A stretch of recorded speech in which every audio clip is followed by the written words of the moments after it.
C'est parti. Alors bonjour tout le monde, bienvenue dans cet avant-dernier webinaire en fait d'une série consacrée à l'agriculture biologique et avec associée à différentes thématiques. Euh, cet avant-dernier webinaire intervient donc sur la biodiversité, comme vous pouvez le voir, avec l'observation, la valorisation et dans votre cas évidemment ce qui vous intéresse, ça va être l'enseignement de cette biodiversité. Et nous allons voir l'exemple de l'agriculture biologique, comment cela ça peut s'inscrire évidemment pour l'agriculture biologique, mais pas que. Il y aura également d'autres exemples. Je ne vous en dis pas plus. Donc moi je suis Julien Leroy. Avec Noémie Fenech, ma collègue, nous travaillons tous les deux à la Bergerie nationale de Rambouillet. Noémie Fenech, je la fais intervenir évidemment parce que c'est elle la chargée de projet biodiversité, elle connaît tout, ou presque dessus. Et moi-même, je suis plutôt sur l'agriculture biologique et actuellement je m'occupe d'un projet qui s'appelle Brass Up, également avec Noémie d'ailleurs, qui est sur la filière brassicole. Alors, comment nous avons voulu en fait engager un petit peu ce webinaire? Eh bien, simplement en revenant un petit peu sur le terme même de biodiversité. Biodiversité, vous le savez peut-être déjà, mais c'est la contraction de deux mots, biological diversity, qui ont été, en fait, c'est un néologisme qui est arrivé en 1985 par quelqu'un qu'on appelle Walter G. Rosen lors d'un colloque tenu en 86 à Washington. Et le sujet de ce colloque, en fait, c'était un petit peu un forum national sur la biological diversity, donc la biodiversité par contraction. Le personnage que vous voyez à l'écran, Guillaume Lecointre, vous le connaissez aussi peut-être déjà, c'est quelqu'un qui a écrit l'article en dessous, l'article scientifique en dessous, qui est bah voilà, la biodiversité, un besoin de clarification, puisqu'on se rend compte un petit peu aujourd'hui que le mot biodiversité est un peu dans toutes les bouches, on en parle beaucoup et de plus en plus à la télé, par les journalistes, dans les discussions avec le grand public, etc., etc. Et donc on se rend compte il s'est rendu compte qu'il y avait un besoin de clarification, notamment d'un point de vue sémantique.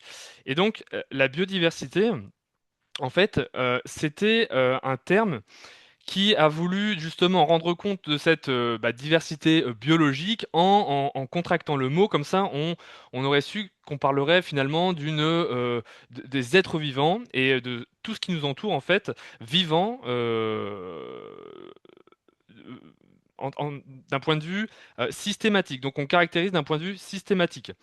Lui, ce qu'il dit, en fait, c'est que derrière ce concept-là, il va se cacher la notion de nombre d'espèces qui sont présentes dans un milieu, mais aussi bien celle de leur diversité, c'est-à-dire il y a combien d'espèces différentes qui vont s'y trouver, et également le terme d'abondance, c'est-à-dire le nombre d'individus de chaque espèce.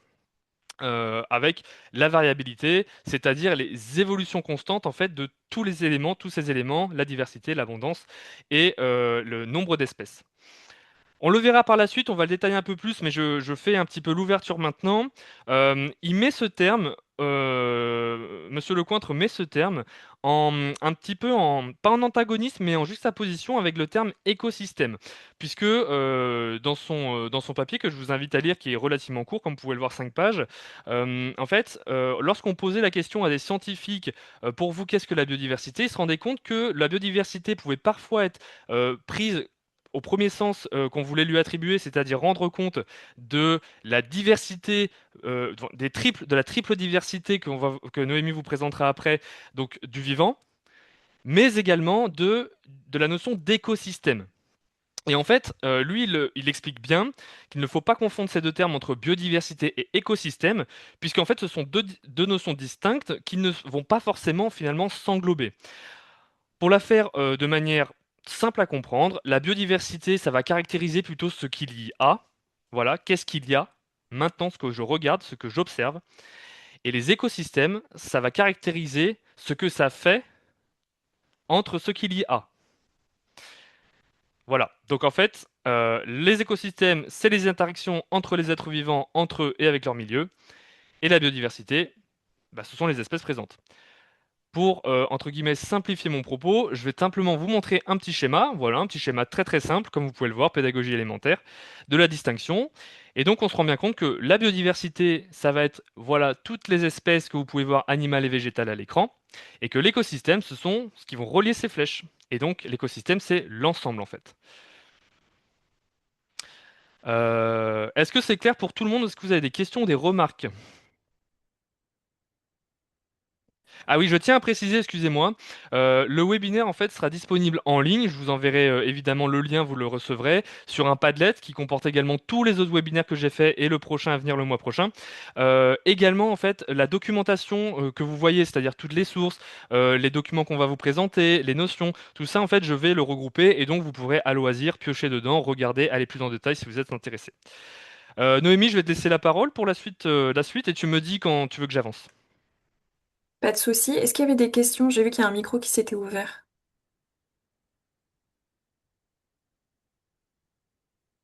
Ok. Du coup, sans revenir trop sur ce qu'a dit Julien, parce qu'il a déjà énoncé le contexte.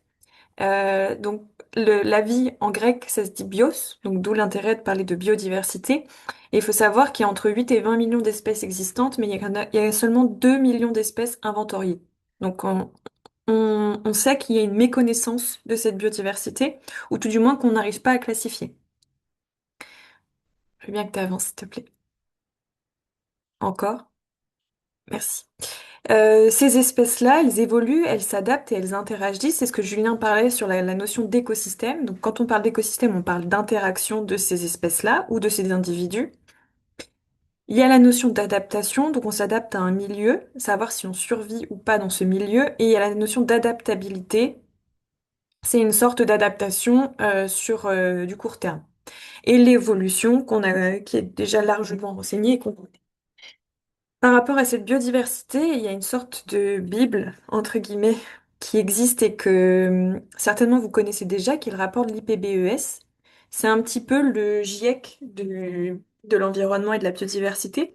Ce rapport-là de l'IPBES, il permet de voir en continu les avancées, les progressions et l'érosion de la biodiversité.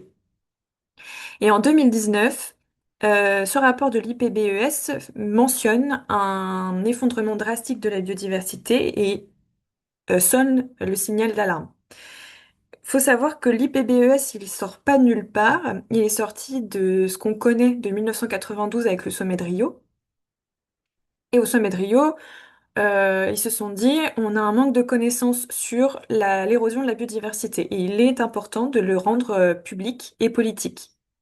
Donc, il y a une plateforme intergouvernementale et scientifique et politique qui a été mise en place en 2012 pour répondre à ces attentes-là. Donc, il y a quand même eu 20 années entre les deux. Et il faut savoir que l'IPBES fait partie du PNUE, donc c'est le Programme national, enfin des Nations Unies pour l'environnement. Ça fait pas partie d'une ONU. Il y a actuellement, en tout cas, la dernière mise à jour en 2024, il y avait 147 membres présents. Et donc ce rapport-là a signé un petit peu la sonnette d'alarme sur l'érosion de la biodiversité. Tu peux passer, Julien. Ouais, je voudrais juste rajouter une petite chose pour faire un petit peu le lien avec le titre en fait de ce webinaire. Le rapport IPBES, on vous l'a mis là parce que effectivement, il présente beaucoup de choses, comme Noémie vous l'a présenté, et également parce que il amène aussi l'agriculture biologique euh, entre guillemets avec un impact positif. Et en fait, on va se rendre compte peut-être, et en tout cas, c'est ce que j'essaye d'amener de plus en plus, c'est qu'en fait, c'est pas l'agriculture biologique qui va avoir un impact positif sur la biodiversité, c'est plutôt l'inverse. C'est parce que vous allez mettre en place des pratiques, c'est parce que vous allez enseigner que la biodiversité n'est pas que quelque chose à combattre, à contrôler ou quoi que ce soit, enfin à contrôler ça c'est sûr, mais à combattre ou à mettre dans un coin et puis regardez, je fais quelque chose et puis c'est cool.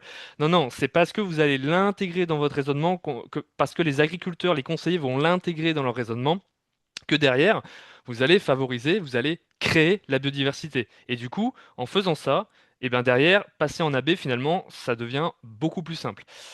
Euh, une dernière petite chose, de manière générale, on trouve en moyenne en agriculture bio, donc ça c'est le rapport qui le dit, les études sur l'AB, on trouve en moyenne 30% d'espèces en plus et 50% d'individus en plus dans les parcelles cultivées en bio. Je me permettrai pas de vous donner tout de suite les raisons, je vous laisse aller chercher, sachant que vous aurez un lien avec différents guides, différents témoignages et différentes un petit peu. Alors c'est pas des fiches techniques, mais c'est des fiches témoignages sur le site produirebio.fr que vous aurez et qui mettent vraiment en adéquation, en fait, comme ils l'écrivent, cultiver l'insabiose avec de la biodiversité et l'agriculture bio et donc des pratiques agricoles. Voilà, je te relaisse la parole, Noémie. Si ça veut bien. Merci. Donc là, on va juste aborder trois notions que vous connaissez déjà et que vous enseignez certainement. C'est juste pour les replacer dans le contexte de la bio. La diversité, on l'étudie à trois niveaux. La diversité génétique ou intraspécifique, c'est celle qu'on va caractériser et c'est elle qui aide à la sélection génétique des espèces cultivées ou produites. Donc cultivées pour le végétal et produites pour l'animal. Cette diversité génétique-là, elle a amené quand même à des progrès positifs sur l'alimentation et sur la production, la performance de production des essences qu'on choisit. Elle est toujours à mettre en balance par rapport au système dans lequel on se place. Si on est dans un contexte agriculture bio, tous les, toute la diversité génétique qui est présente n'est pas forcément adaptable. Tu peux passer, Julien. Ensuite, on parle bien sûr de la diversité spécifique. Donc là, on est en interespèces. Euh, Ça désigne les différentes espèces d'un milieu. Donc là, vous avez un exemple sur la photo qui est présentée, où sur une palette végétale, vous avez diverses espèces qui sont présentes, certainement dans un même écosystème. L'exemple qui est donné aussi dans le texte, c'est les espèces d'araignées dans un appartement lyonnais. Euh, Tu peux passer à la diapo.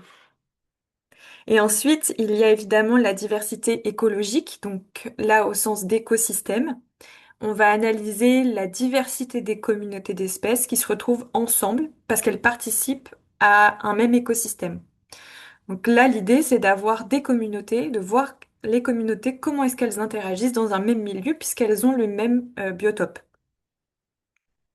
Ce que vous connaissez et ce que vous a montré Julien dès le départ, et à partir de là, on peut parler d'interaction et donc d'écosystème. Et il y a différents types d'interactions, la compétition, le mutualisme, commensalisme, etc. C'est effectivement, on parle de mosaïque, euh, mosaïque d'éléments qui composent. On va beaucoup utiliser le terme de mosaïque dans le webinaire. En tout cas, on va le réutiliser une deuxième fois pour une autre approche. Et c'est important de parler de mosaïque parce que la mosaïque, c'est la diversité. C'est ce qui aide à concevoir ou à conceptualiser la diversité. Mais pour autant, il y a un point de détail qu'on doit faire attention, c'est de parler d'indicateurs de biodiversité. Si on prend une espèce et qu'on la considère comme étant un indicateur d'un milieu ou d'un écosystème, ça fonctionne seulement dans un certain cas. Ici, on est en système agricole, on parle de l'agriculture biologique et on se dit comment est-ce que, même si ces deux antagonistes, on a tendance à les écarter et les mettre antagonistes, comment est-ce que biodiversité et système agricole fonctionnent? Considérer des espèces très particulières fonctionne en préservation de l'environnement, par exemple dans les zones humides, les espaces naturels sensibles. Dans un système agricole, c'est un petit peu plus complexe que ça, puisqu'il faut voir toutes les interactions qu'il y a et tous les impacts de l'humain, qu'ils soient positifs ou négatifs, sur le milieu. Sachant aussi qu'il faut prendre en compte toutes les espèces qu'on considérera non locales ou envahissantes, qui sont introduites euh, comment, volontaire ou non dans le milieu. Comment dire, la biodiversité, en fait, si on regarde la diversité des espèces, pardon, présentes dans un sol, il faut faire attention à quel type d'espèce on parle. Et surtout, ce qu'on veut regarder comme type d'espèce. Puisque ça ne peut pas, c'est pas toujours un indicateur en tant que tel. Il faut le relier au milieu dans lequel on se trouve. Ça pose aussi la question, et là c'est vraiment une question ouverte, sur la notion d'espèce exotique envahissante. C'est un terme qui a été défini quand il y a eu de l'introduction volontaire d'espèces comme la renouée du Japon ou le ragondin. Et aujourd'hui, on se pose la question, est-ce qu'une espèce est exotique, est-ce qu'une espèce est envahissante à partir du moment où elle s'adapte? Alors, il y a une définition quand même qui a été posée, qui est présente donc sur l'OFB, le site du ministère de l'Agriculture, qui est l'introduction volontaire ou involontaire, l'acclimatation de l'espèce, donc sa survie, la naturalisation, savoir s'il se reproduit, et l'expansion. Est-ce qu'il colonise et s'étend au détriment d'autres espèces qui sont déjà présentes? Cette question-là, elle est notamment très très très importante en outre-mer, puisque dans les milieux ou dans les milieux insulaires, puisque comme on est sur un environnement clos, les interactions sont très rapides et donc provoquent une chaîne plus rapide. Je t'en prie, Julien, tu peux passer. Oui. Donc voilà, est-ce que c'est bon pour tout le monde cette notion voilà, de biodiversité? La biodiversité, c'est la photo de ce qu'il y a, vraiment de ce qu'il y a. Sous les trois échelles comme on vous l'a présenté. Et maintenant, on vous propose de passer au plutôt faire un petit focus sur tout ce qui est écosystème et donc les services écosystémiques. Alors. Donc l'écosystème, vraiment la définition que vous, je pense, connaissez par cœur sur le bout des doigts, c'est bien donc ce qui constitue les interactions entre les organismes entre eux, donc la biocénose d'une part, et d'autre part entre les organismes et leur milieu, le biotope. Donc vraiment c'est l'écosystème, c'est ce que les organismes font entre eux et avec le milieu. Et de ce fait, nous, on en tire humains des services, un tas de services qui ont plusieurs fois, et je crois que c'est toujours dans les bacs qui essayent toujours d'être un petit peu quantifiés d'un point de vue économique.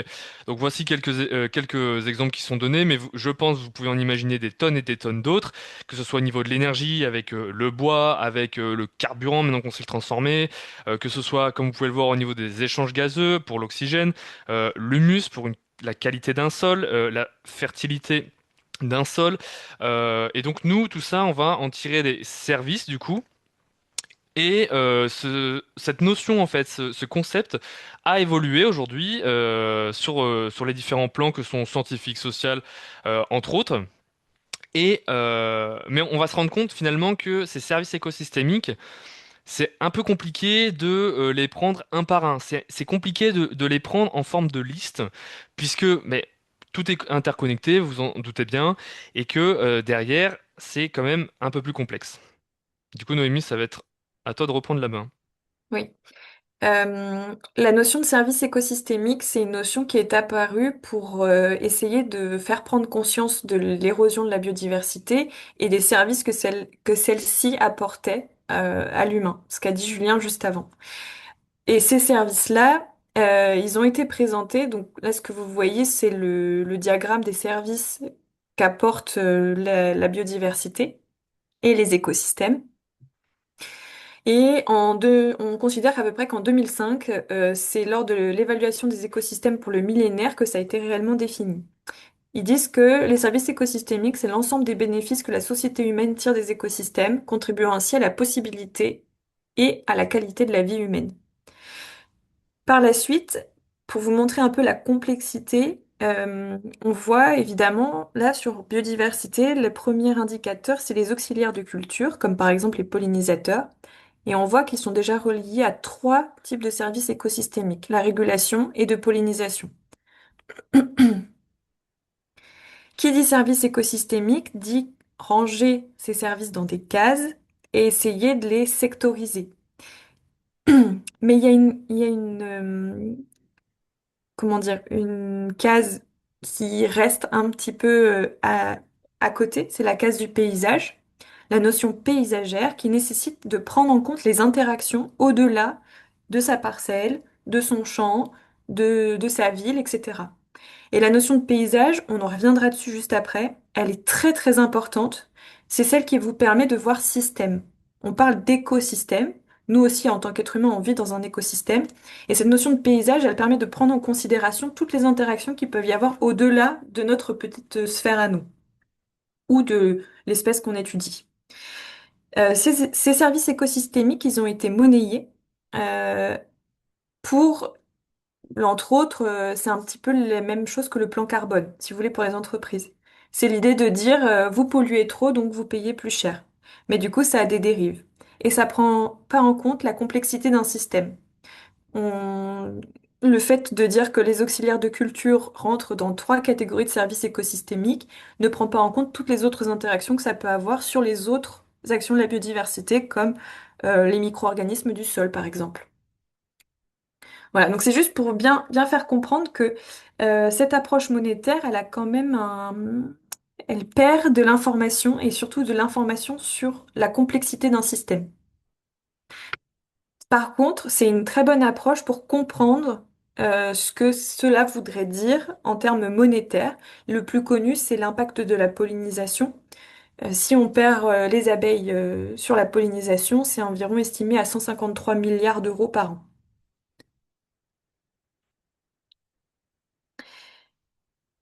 Par la suite, euh, on peut parler de biodiversité cultivée et de biodiversité associée, puisqu'on est dans un système de production. Et il faut savoir qu'il y a à peu près 30 espèces de variétés cultivées qui représentent 90% de l'alimentation en France. Cette biodiversité cultivée, là, vous voyez par exemple les variétés de pommes. Il y en a que quelques-unes de représentées, mais honnêtement, il y en a énormément d'autres qui existent. Alors, j'ai pas regardé combien est-ce qu'il y avait de variétés de pommes exactement, mais chez les bovins, c'est pareil. L'élevage de bovins, énormément de variétés de bovins, mais pourtant, ils sont hyper sélectionnés pour certains critères. On parle de biodiversité associée, puisque on dit que tout ce qui est hors dehors de ce qui est cultivé et rentre en interaction s'associe à l'agriculture. Elle a forcément évolué avec le système agricole, et sachant que le système agricole, l'agriculture a à peu près 10 000 ans, on considère que cette biodiversité associée a évolué sur les 10 000 années. Alors ça, ce que je vous dis là, c'est sous le prisme de l'agriculture, on est bien d'accord. C'est important ce que je vous dis parce que ce qui a été mis en avant là-dedans, c'est le fait de séparer agriculture et biodiversité. On considère que le système agricole est indépendant des interactions avec son environnement et des écosystèmes qui l'entourent. Pourtant, si on veut qu'un système soit robuste, il faut qu'il y ait un équilibre sur les interactions qu'il a. On ne peut pas dire qu'un système de production de champs de blé, maïs, colza, par exemple, soit robuste puisqu'il nécessite énormément d'intrants sur son milieu. Et on reviendra sur la notion de robustesse juste après. Pour compléter, on parle de biodiversité associée quand on parle d'auxiliaires de culture. Par exemple, ce que je vous disais, les pollinisateurs, on estime à 153 milliards d'euros de pertes si nous perdons les pollinisateurs. En France, on l'estime entre 2,3 et 5,3 milliards. Alors pourquoi c'est aussi complexe? Puisque on sait pour les abeilles domestiques l'impact qu'elles ont, mais on a du mal à chiffrer pour tout ce qui est abeilles sauvages, coléoptères, cirphes, donc les mouches, et même certaines guêpes qui sont pollinisatrices. Et ça, on a du mal à chiffrer leur impact. Dans les auxiliaires de culture, il y a les prédateurs, parasites et parasitoïdes. Ça, vous connaissez certainement. Entre autres, le carabe, qui à l'adulte, comment? À l'état adulte, mange les chenilles, des vers, des larves ou des mollusques. Les larves du carabe, elles, mangent environ 4000 graines d'adventice par mètre carré. Chez les prédateurs et les pollinisateurs, on a les cirphes, donc ces espèces de mouches qui ressemblent à des abeilles ou des guêpes en vol stationnaire. L'adulte est un pollinisateur, mais à l'état larvaire, il mange des pucerons. Les chrysopes et les staphylins ou les guêpes butineuses, c'est exactement le même procédé. Et puis vous avez évidemment la biodiversité des sols, qu'il ne faut pas oublier. Alors la plus connue, c'est celle des vers de terre. On estime qu'un ver de terre, il brasse environ 400 tonnes par hectare et par an de matière organique. Mais il n'y a pas que les vers de terre, il y a aussi tout ce qui est micro-organismes, bactéries, virus, mais aussi tout ce qui est champignons et mycorhizes. Alors, tous les champignons ne sont pas des mycorhizes. Et ces champignons mycorhizes, on estime à peu près enfin, qu'ils ont, pardon, une particularité, c'est qu'ils forment les molécules collantes dans le sol. Et ces molécules collantes permettent la rétention d'eau et la stabilisation des sols. Ce qui va de pair avec les vers de terre ou autres recycleurs du sol qui aident au drainage, à l'aération, puis la mobilité de la matière organique de manière générale. Alors, j'aimerais juste, avant d'aller de voir la suite, vous donner un petit verbatim d'un agriculteur qui, en fait, si on ne prend pas finalement en compte lorsqu'on cultive, ça peut être son blé évidemment, comme vous l'avez présenté avec le blé maïs, mais blé colza orge, ça peut être dans l'arbo, etc. Ou certaines vignes, en fait, certaines façons de faire du vin ou du raisin dans certaines parties de la France. En fait, on peut très bien choisir, et puis finalement, quelque part, ça marche actuellement, ça marche un petit peu. Ce qu'il dit, lui, ce verbatim, c'est que faire une agriculture qui ne prend pas en compte, en fait, la biodiversité et l'écosystème, donc les relations entre la biodiversité déjà présente et puis celle que vous amenez, qui est cultivée, en fait, vous faites une agriculture pot de fleurs. Ça, c'est son verbatim. Pour lui, c'est un pot de fleurs. La fleur est dans son pot, elle est protégée entre guillemets, elle est en tout cas mise à l'écart du reste. On la met chez soi et on la protège. Et on lui applique ce qu'il faut lorsqu'elle a un petit souci. Mais il serait peut-être justement temps pour lui de passer de l'agriculture pot de fleurs, et c'est ce que finalement ça arrive petit à petit, hein, passer de cette agriculture pot de fleurs où on va en fait amender, on va mettre des produits, on va tout faire pour que la plante soit perfusée finalement, à au contraire une plante, des champs, des plantes qui vont s'épanouir, qui vont développer elles-mêmes des interactions qui vont leur être bénéfiques. Et ces relations bénéfiques vont permettre justement d'amener ces plantes-là à avoir une production de fruits que l'humain, lui, va pouvoir ensuite récupérer, valoriser au travers de la transformation ou de la vente du produit brut, avec éventuellement, et là je reviens sur le terme, plus de robustesse dans son système économique, mais je n'en dis pas plus, on verra ça un peu plus tard. Du coup, Noémie, on embraye sur du coup la rentabilité économique. Alors, ces auxiliaires de culture, ce qu'on disait tout à l'heure, ils ont quand même un... On les a classifiés auxiliaires de culture pour montrer qu'ils avaient une importance dans le système agricole. Pour autant, ça ne prend pas forcément en considération toutes les interactions qu'il y a autour. Mais tout du moins, c'est une première approche pour les prendre en considération. Et donc là, vous avez une image qui illustre l'importance de certaines productions par rapport à la pollinisation ou aux auxiliaires de manière générale. Donc par exemple, l'exemple concret qu'il vous donne, c'est que les courges et les pastèques, elles ont besoin de 90% de pollinisation pour pouvoir produire du fruit. Tout ce qui est cas des amandes et des cerises, ils considèrent que c'est entre 40 et 90 et café et tournesol entre 10 et 39.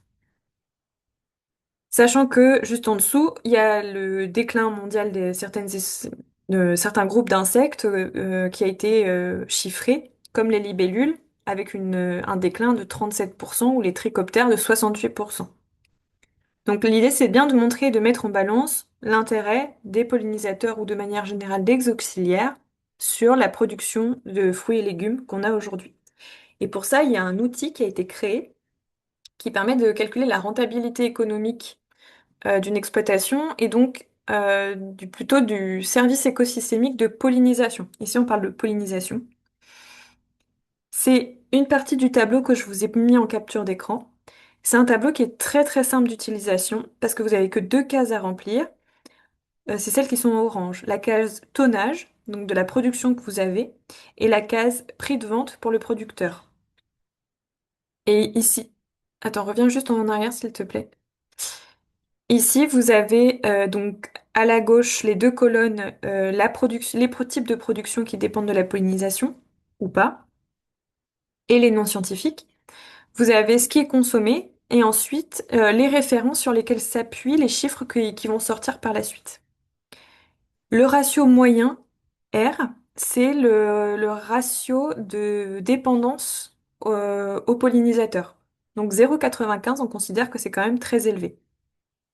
Quand vous allez remplir votre tableau, il va y avoir trois autres colonnes qui vont s'afficher, la valeur économique de la culture, la valeur productive des insectes pollinisateurs et la valeur économique des insectes pollinisateurs. Et là, tu peux passer. Et donc, pour vous donner un exemple, j'ai rempli en mettant 5 tonnes, par exemple, d'abricots produits, avec un prix de vente à 7 euros la tonne, ce qui n'est rien du tout, hein, on est d'accord, mais c'était pour tester le calculateur, je vois des oui de la tête. Oui, oui, c'est rien du tout. Mais pour vous donner une idée, la valeur économique des insectes pollinisateurs sur cette production, elle est considérée à 33,25 €. Alors que la valeur économique de la culture, donc ce que l'agriculteur va recevoir de sa vente, c'est 35 euros. Donc sur les 35 euros, il y a 33,25 € qui dépendent du service de pollinisation. Cet outil, il a été testé par des enseignants dans le cadre de séquences pédagogiques et les retours sont quand même assez concluants sur la prise de conscience des apprenants sur l'importance de la pollinisation dans la production. À mon sens, il n'est pas utilisé tout seul. Il faut après le replacer dans un contexte plus global, puisque si vous n'utilisez que ça, les apprenants vont se dire la pollinisation, il faut la préserver, mais pas le reste. Voilà, donc faut bien replacer dans un contexte global. Et cet indicateur économique, il va aider à comprendre aussi pas mal de choses derrière. Il va aider à comprendre l'impact que l'humain aussi a sur son environnement. Et je te laisse la main, Julien. Ouais, moi j'aimerais savoir. Après, par contre, faut que tu me dises Noémie parce que là je vois pas vu que je gère là au niveau de la diapo. J'aimerais savoir si parmi vous il y en avait qui connaissaient cet outil, qui l'avait déjà utilisé. Tu vois des mains levées ou pas? Non, il y a des noms de la tête. Ok. Euh, Cet outil, je trouve intéressant à mettre effectivement, comme disait Noémie, en lien avec également une autre approche qui est la comptabilité à triple capitaux, la comptabilité CARE en fait, pour l'environnement et pour l'humain. En fait, c'est une comptabilité relativement récente qui est toujours en phase expérimentale, mais qui de plus en plus intéresse le monde, en fait, tous les acteurs, euh, puisqu'elle va prendre en compte justement par rapport aux investissements et aux bénéfices éventuels produits, enfin obtenus dans le cadre de son activité de production. Elle va prendre en compte bah, le facteur humain, comme je vous l'ai dit, mais ici, ce qui nous intéresse, c'est le facteur environnemental. Et donc, mettre en lien cet outil avec cette comptabilité CARE, c'est encore une façon de faire prendre conscience que oui, on peut très bien faire que de l'économie, mais on peut également faire rentrer la biodiversité. C'est pas quelque chose de d'abstrait, c'est pas conceptuel. Et en fait, on se rend compte que derrière, certaines exploitations qui se revendiquent parfois très vertueuses, peut-être qu'elles font du greenwashing et l'utilisation de ces deux outils en combiné par exemple peut amener à des résultats plus nuancés et donc plus intéressants finalement à discuter, à détailler et à comprendre derrière. Voilà, donc ça c'est plutôt mon côté aspect pédagogique.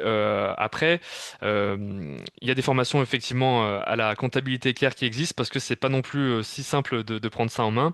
Et vous, si vous êtes prof de bioéco, si vous êtes prof d'agronomie, bah, je vous enjoins très fortement à aller voir vos collègues profs d'éco-gestion pour voilà, construire ensemble, avoir une approche un peu plus transdisciplinaire, du coup, peut-être plus riche aussi, mais aussi plus intéressante. Je Euh, voudrais juste compléter, Vas-y. Julien, avant que Oui. tu embrayes. Cette comptabilité-là, elle sort pas de nulle part. C'est un objet qui existe déjà depuis une vingtaine d'années.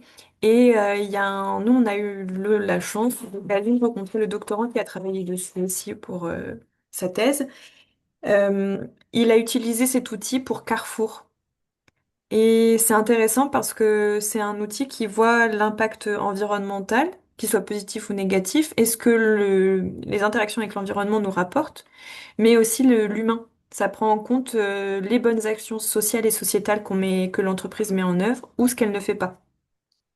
Et c'était juste pour compléter, pour vous dire que c'est des systèmes qui commencent à être utilisés et que vous pouvez utiliser, comme l'a dit Julien, et qui sont très bons supports pour prendre conscience autrement que de la comptabilité comme étant des recettes et des dépenses. Hmm. Euh, Maintenant, on va vous présenter avec Noémie. Donc là, c'était vraiment un petit peu le côté. Je pense que vous saviez déjà beaucoup de choses là-dessus. C'est beaucoup d'audits. Euh, Maintenant, ce qu'on va essayer de vous faire, c'est de vous présenter un petit peu comment, en fait, amener cette biodiversité, créer cette biodiversité, entretenir, sauver la biodiversité, avec des exemples. On va également passer sur des notions comme la robustesse, et puis Noémie vous présentera à la fin un petit panel d'outils qui seront évidemment disponibles pour vous à la fin de ce webinaire, que vous pouvez utiliser en classe, qui ont été un petit peu réfléchis spécifiquement aussi pour l'enseignement agricole, et que vous pourriez éventuellement mettre en œuvre avec vos classes. Alors, du coup, on passe à sauver, créer, entretenir la biodiversité. Pourquoi, en fait, qu'est-ce qu'on veut dire à travers ces diapos qui vont arriver? Euh, Ce qu'on veut vous dire, c'est que malgré il y a quand même beaucoup de constats alarmistes, c'est normal, faut pas se voiler la face non plus. Par contre, il existe plusieurs façons de remettre la biodiversité, ou du moins de voir réapparaître de la biodiversité, et donc à terme de revoir réapparaître des écosystèmes. Ça peut prendre très longtemps dans certains cas, ça peut être relativement voilà, à court terme, moyen terme, dans un second cas. Je vais vous prendre l'exemple un petit peu frappant de l'Amazonie, l'écosystème amazonien, que peut-être vous connaissez très bien. Donc les chercheurs, alors pareil, hein, tout ça, c'est extrait du lien internet en bas, donc c'est un scientifique qui a écrit un article justement un petit peu sur l'Amazonie. Pour présenter ça, vulgariser comme on dit, cet écosystème. Donc c'est un écosystème qui a environ 55 millions d'années. On estime qu'il y a 16 000 espèces d'arbres très mélangées avec seulement 227 espèces dominantes, ce qui représente à peu près 390 milliards d'arbres. On estime que l'écosystème amazonien, c'est 2 millions d'espèces vivantes recensées.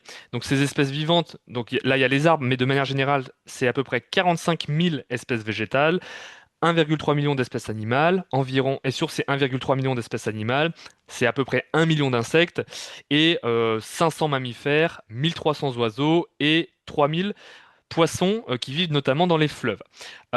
Vous allez me dire, waouh, 2 millions d'espèces, c'est pas mal. Et oui, c'est pas mal, mais en fait, on estime que c'est absolument pas exhaustif. On estime qu'on est à peu près. Alors, je sais plus ce que disait. J'ai plus l'exemple sous les yeux, mais en gros, 2 millions d'espèces, c'est même pas la totalité, c'est même pas l'exhaustivité. Donc, il y aurait encore plus d'espèces. Et là, je vous ai même pas parlé des bactéries, je vous ai même pas parlé du sol.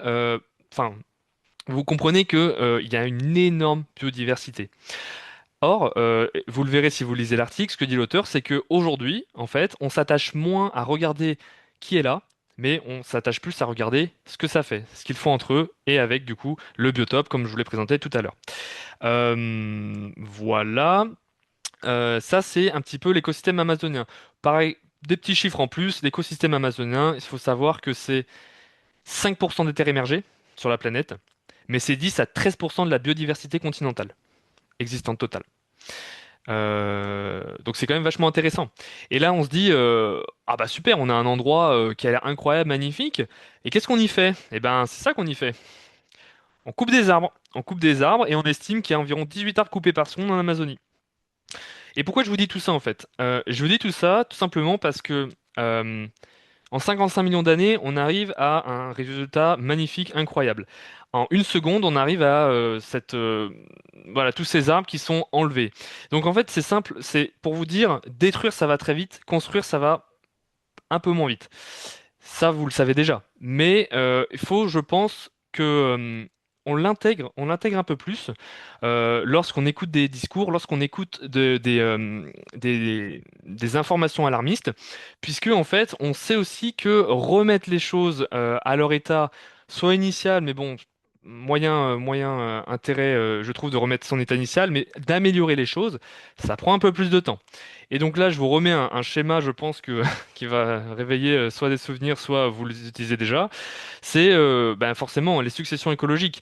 Nous, en agriculture, dans nos contrées, je pense qu'on se situe plutôt à plantes annuelles, graminées vivaces. On se rend bien compte que roche-nue et lichen, bon, c'était peut-être il y a un certain temps, peut-être à certains endroits sur la planète, mais nous, on est plutôt plantes annuelles, graminées vivaces.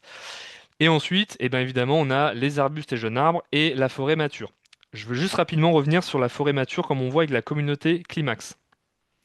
Euh, de moins en moins, en fait, les scientifiques et ça vous le savez peut-être déjà, vont parler de climax, tout simplement parce que ça fait un petit peu référence à une vision fixiste de la nature. Une fois que la nature elle est implantée, elle se met en place, elle bouge plus, et tout va bien dans le meilleur des mondes. Or, évidemment, la vie étant ce qu'elle est, intrinsèquement, ce n'est pas comme ça que ça marche. C'est en perpétuel mouvement, sans cesse en mouvement, que ce soit par rapport à des espèces exotiques dont parlait Noémie, que ce soit par rapport à des changements climatiques. Ah bah tiens, ça tombe bien, il y en a en ce moment.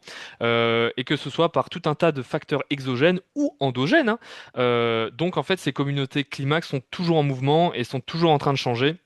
Mais effectivement, la définition de climax va plutôt se baser sur il va y avoir des espèces dominantes, majoritaires, et en fait, c'est pour ça qu'on estime qu'une communauté est climax et donc à un état stable. Euh, Tout ceci, eh ben, ça prend environ des centaines d'années. Bien sûr, si on commence de la roche nue, ça prend des centaines, voire des milliers d'années.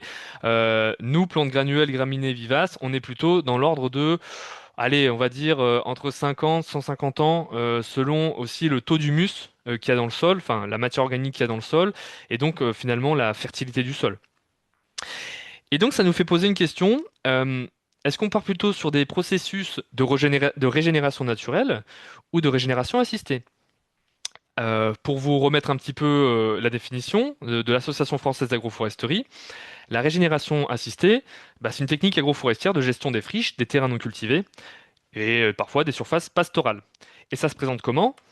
Ils ont fait un super dessin, enfin un super schéma, qui explique que en fait, on va voilà mettre en place un mode de gestion qui, à terme, nous permettront d'avoir, voilà, comme vous le voyez, année 1, 2, 3, avec les différentes étapes.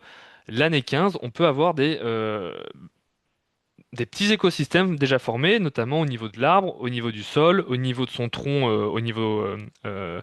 au-dessus du sol, pardon, et en dessous du sol également avec le système racinaire et avec tout ce que ça implique. Et ça, ce sont des pratiques qui sont très intéressantes, tout simplement parce qu'elles vont non pas être une source de contrainte, elles sont perçues comme une source de contrainte, mais elles ne vont pas être une source de contrainte, mais à partir du moment où tout ceci va être réfléchi. Et en fait, on se rend vite compte, moi-même pour l'avoir fait, chez moi, dans mon jardin, que à partir du moment où on travaille avec la nature et donc on comprend que la nature elle a besoin de se nourrir évidemment. Quand je parle de la nature, c'est la biodiversité, hein. Ça va être les insectes, ça va être les insectes qui ont besoin de fleurs pour le pollen, pour le nectar, pardon. Ça va être petits mammifères, peut-être des rongeurs, etc., des vers de terre.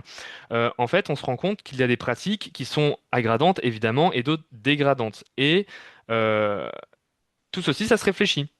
Je dis pas il faut mettre que des pratiques aggradantes, puisque finalement ça ne fait aucun sens. Ce qu'il faut, c'est avoir une bonne combinaison des deux, puisque on se rappelle quand même qu'en agriculture, qu'on soit en bio ou en conventionnel, on cherche quand même à produire quelque chose, à en tirer quelque chose de sa terre. Après, on peut le faire de manière plus ou moins agressive et surtout peut-être penser au recyclage, penser au cycle, penser à fermer les cycles. Du coup, je vais laisser embrayer Noémie sur, ben oui, on veut bien accueillir la biodiversité, on veut bien mettre en place des choses, mais en fait, bah, comment fait-on? Comment fait-on?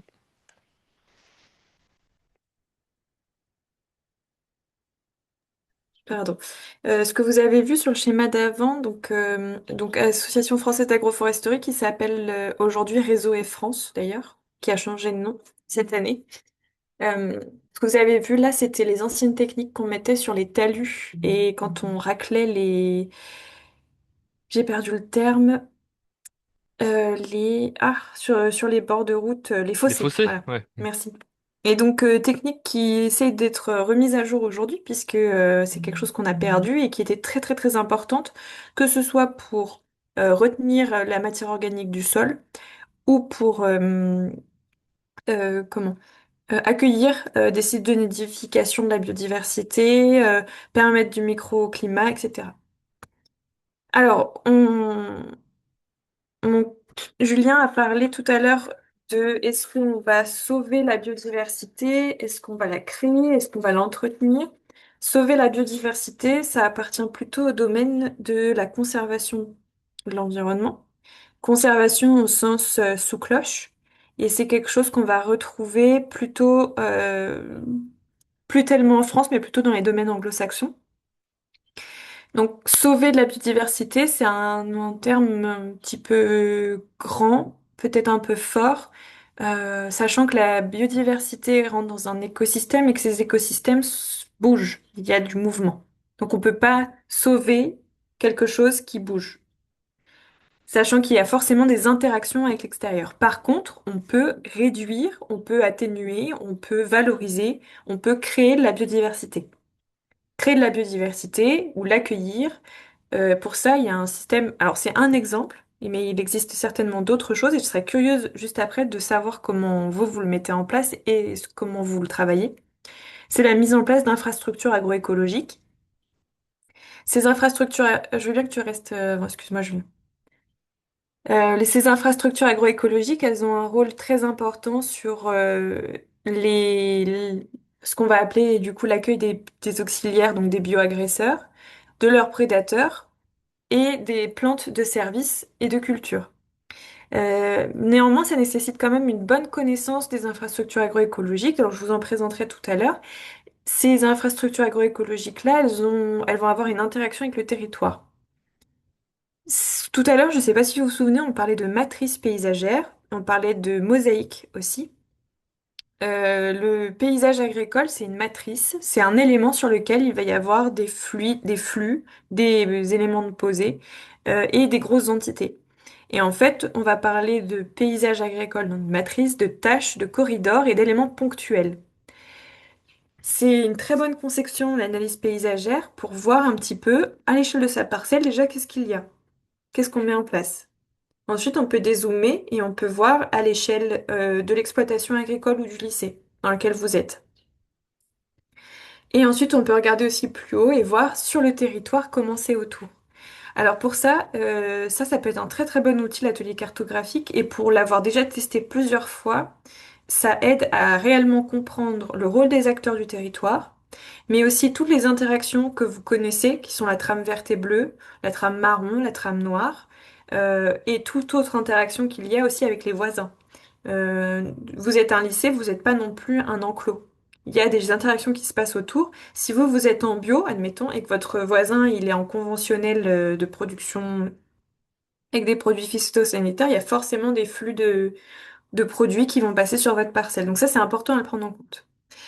Et ce que je voulais vous dire, c'est que on va parler de continuité écologique pour parler de toutes les infrastructures que vous allez mettre en place et qui vont avoir un impact sur l'écosystème. Tu peux me passer du coup. Ces infrastructures-là, elles sont donc là représentées sur le schéma que vous avez ici. Il y en a quatre types, celles qui sont construites, les infrastructures de milieu humide, celles qui représentent la strate herbacée et celles qui représentent la strate arborée.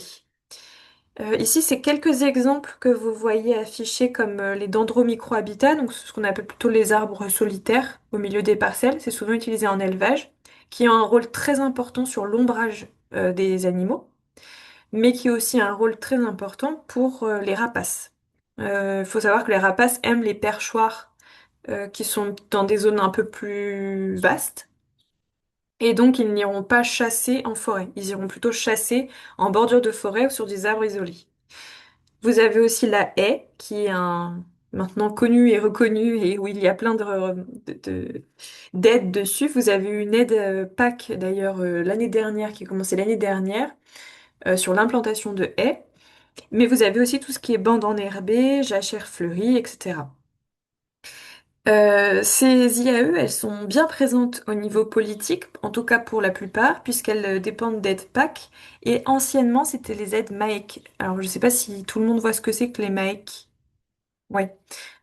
Non, les MAEC, c'était les mesures agro-environnementales et climatiques. Par exemple, si un agriculteur mettait à côté de son champ de blé 1,5 mètre de bande enherbée, c'était considéré comme une MAEC puisque ça voulait dire qu'il n'exploitait pas ce 1,5 mètre de bande enherbée. Et donc, il touchait une subvention pour ça. Alors, il faudrait que je me mette à jour, mais je crois que ça a changé. Aujourd'hui, on ne parle plus de MAEC. Il y a une autre dénomination euh, pour, euh, pour ces parties-là. Il me semble que c'est PSE, c'est paiement de services écosystémiques. C'est ça, PSE. Merci Julien. Euh, je voulais juste vous parler de la haie, qui est pour moi un des outils les plus connus, en tout cas même dans l'enseignement agricole et sur son utilisation. Et la haie qui est très importante et qui a énormément de fonctions quand on la positionne. Euh, on parlait tout à l'heure, l'exemple de Julien, c'était une haie posée sur un talus. L'intérêt, il est double ici. On a l'intérêt du talus et l'intérêt de la haie. La haie, ça va créer de l'ombrage, un microclimat, ça va ralentir le vent, permettre une condensation de l'eau, donc un rafraîchissement de l'air à côté. Ça va aider à s'abriter. Vous allez avoir aussi un impact sur l'évapotranspiration. Avoir des arbres, c'est, contrairement à ce qu'on nous dit en primaire, c'est pas l'océan qui crée la pluie, ce sont les arbres. Il faut savoir que 80% de l'évapotranspiration aide à créer les nuages et donc la pluie. Et c'est ça qui favorise le cycle de l'eau. Et donc la haie, elle a un rôle très important aussi sur tout ce qui est séparation des cultures, séparation des exploitations. Elle est efficace à partir du moment où elle est positionnée. Alors vous avez, selon Réseau Haies France, si ça vous intéresse, il y a tout un guide sur les haies et sur leur gestion, leur implantation, etc. Et elle est efficace à partir du moment où elle est entretenue. Alors pour cela, il y a un webinaire qui avait été fait par Réseau Haies France et Mission Haies France sur l'ombrage, litière et plaquettes dans les élevages. Donc ça parle de système d'élevage. Mais pour bien comprendre qu'en fait une haie est efficace pour accueillir la biodiversité et pour rendre son rôle dans le système d'élevage à partir du moment où elle est entretenue. Donc à partir du moment où on coupe aussi des arbres. Alors attention, le passage à l'épareuse tout droit entre les lignes de champ, ça ne fonctionne pas. Il faut aussi avoir un respect du milieu qu'on a en face de nous. Je voulais aussi vous dire que la haie, c'est un très bon outil pour vous montrer que on cherche pas juste à implanter pour la biodiversité, mais on cherche aussi à en avoir une plus-value. Le bois peut être utilisé en tant que bois plaquette, que bois utilisé pour comment la litière des animaux en box. Ça peut aussi être revendu pour du bois de chauffage, etc. Donc il y a diverses débouchés aussi sur le bois. Parce que souvent on entend dire oui, mais si on met de haies, moi ça me coûte de l'argent de m'entretenir. Alors oui, ça coûte de l'argent, mais il faut le voir au prorata de la plus-value que vous en voulez derrière. Voilà. Si tu peux juste passer, Julien, et encore une fois. Donc là, c'est pour ce que je vous ai mis là, c'est ce qui était tiré d'une lettre dont vous aurez la ressource avec, une lettre qu'on a faite sur les infrastructures agroécologiques où il y a tout un dossier dessus. Et donc là, vous voyez par exemple les services que proposent les infrastructures agroécologiques. Et en dessous, il y a un petit document qui a été créé par l'OFB et qui est toujours d'actualité, qui est très complet. Donc si vous voulez aller le voir, il ne parle pas que d'environnement, mais aussi de production agricole.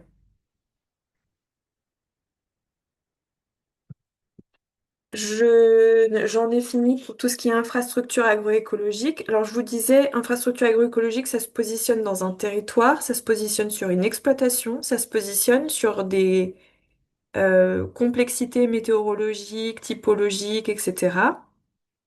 On peut implanter une infrastructure agroécologique à partir du moment où on a fait une analyse paysagère, une analyse de ce qu'il y a autour et des interactions qu'il y a dans notre système. Ça sert à rien de mettre plein de mares chez soi si dans ce que je vous disais sur son territoire, il n'y a pas des plans d'eau, il n'y a pas des cours d'eau qui passent par ici, des nappes qui sont pas trop basses, etc. Faut bien réfléchir à quelle infrastructure on met en fonction de son milieu et de l'analyse paysagère qu'on en a faite. Et pour que un système soit robuste avec les infrastructures agroécologiques, je laisse Julien, définir ce que c'est que la robustesse. Ouais. Juste avant de passer à la robustesse, une petite précision sur la notion d'entretenir la haie. En fait, la haie, c'est entretenir l'arbre, du moins la plante et à l'époque, vous avez sûrement déjà entendu parler, vous connaissez bien évidemment sûrement la chose, on trognait énormément, trognait étant des pratiques de taille d'arbres afin de récupérer euh, ce qu'on voulait en fait dessus, mais sans forcément endommager l'arbre, ou du moins quand les trognes étaient bien faites et bien menées. Évidemment, je ne reviens pas sur la trogne en oreille de chat de, euh, des mairies, des communes, qui au contraire là vont plutôt affaiblir l'arbre puisque le développement de la taille au niveau des trognes est mal structuré pour l'arbre. Mais en tout cas, si la thématique de la trogne ou la thématique de comment tailler des arbres afin qu'ils soient productifs et surtout qu'ils puissent accueillir de la biodiversité, il y a Alain Canet, du coup, que vous connaissez peut-être ou peut-être pas, qui a monté ce qu'il appelle une école des trognes et ce sont des webinaires également de quelques heures, 2 heures je crois à chaque fois, où il présente un sujet en lien avec les arbres et en lien avec la trogne. Si cela vous intéresse, vous pourrez le retrouver évidemment sur le Padlet. Mais c'est intéressant puisque finalement la trogne, ça reste encore la taille d'un arbre finalement, ça reste encore vu comme quelque chose de pas de malsain, mais de dangereux pour l'arbre. Ça lui fait ça l'abîme, ça l'agresse.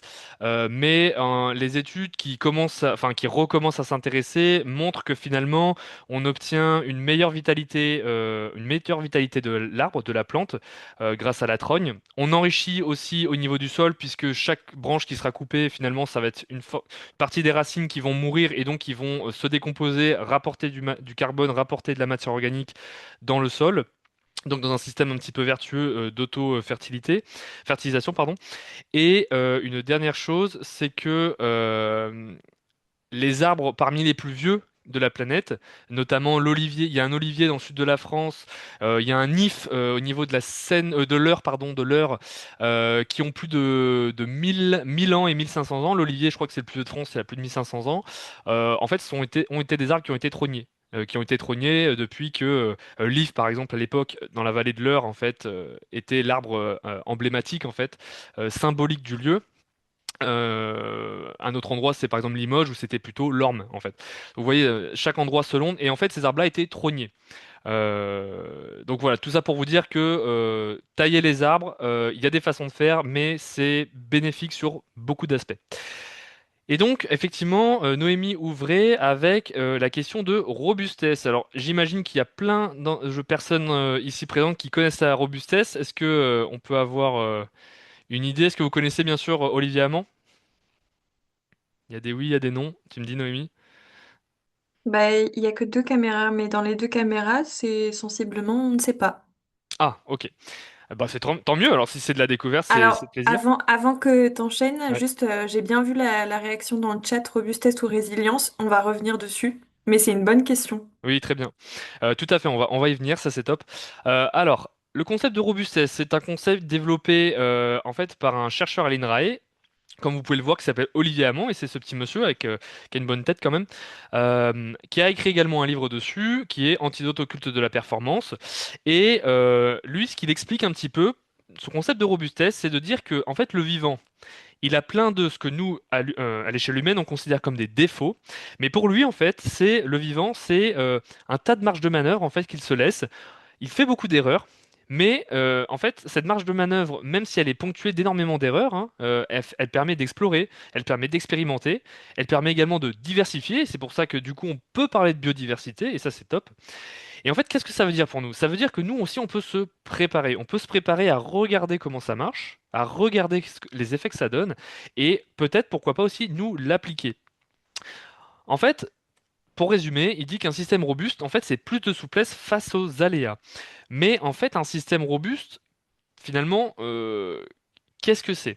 Un système robuste, c'est je vais mettre en place, je vais me diversifier et je vais essayer de mettre en place un tas une stratégie, pardon, je vais mettre en place une stratégie qui, si un jour il se passe un aléa, je sais pas moi, au hasard, crise du pétrole parce que guerre dans une partie de la planète, mon système, il va être impacté, mais en fait, il va pas être impacté comme on pense avec justement ce terme qui a été soulevé, qui est la résilience. La résilience étant, j'ai un état A, j'ai un aléa qui va sur cet état, et en fait, donc j'ai une perturbation, et la résilience, c'est le temps que va mettre mon état à retrouver mon état A'.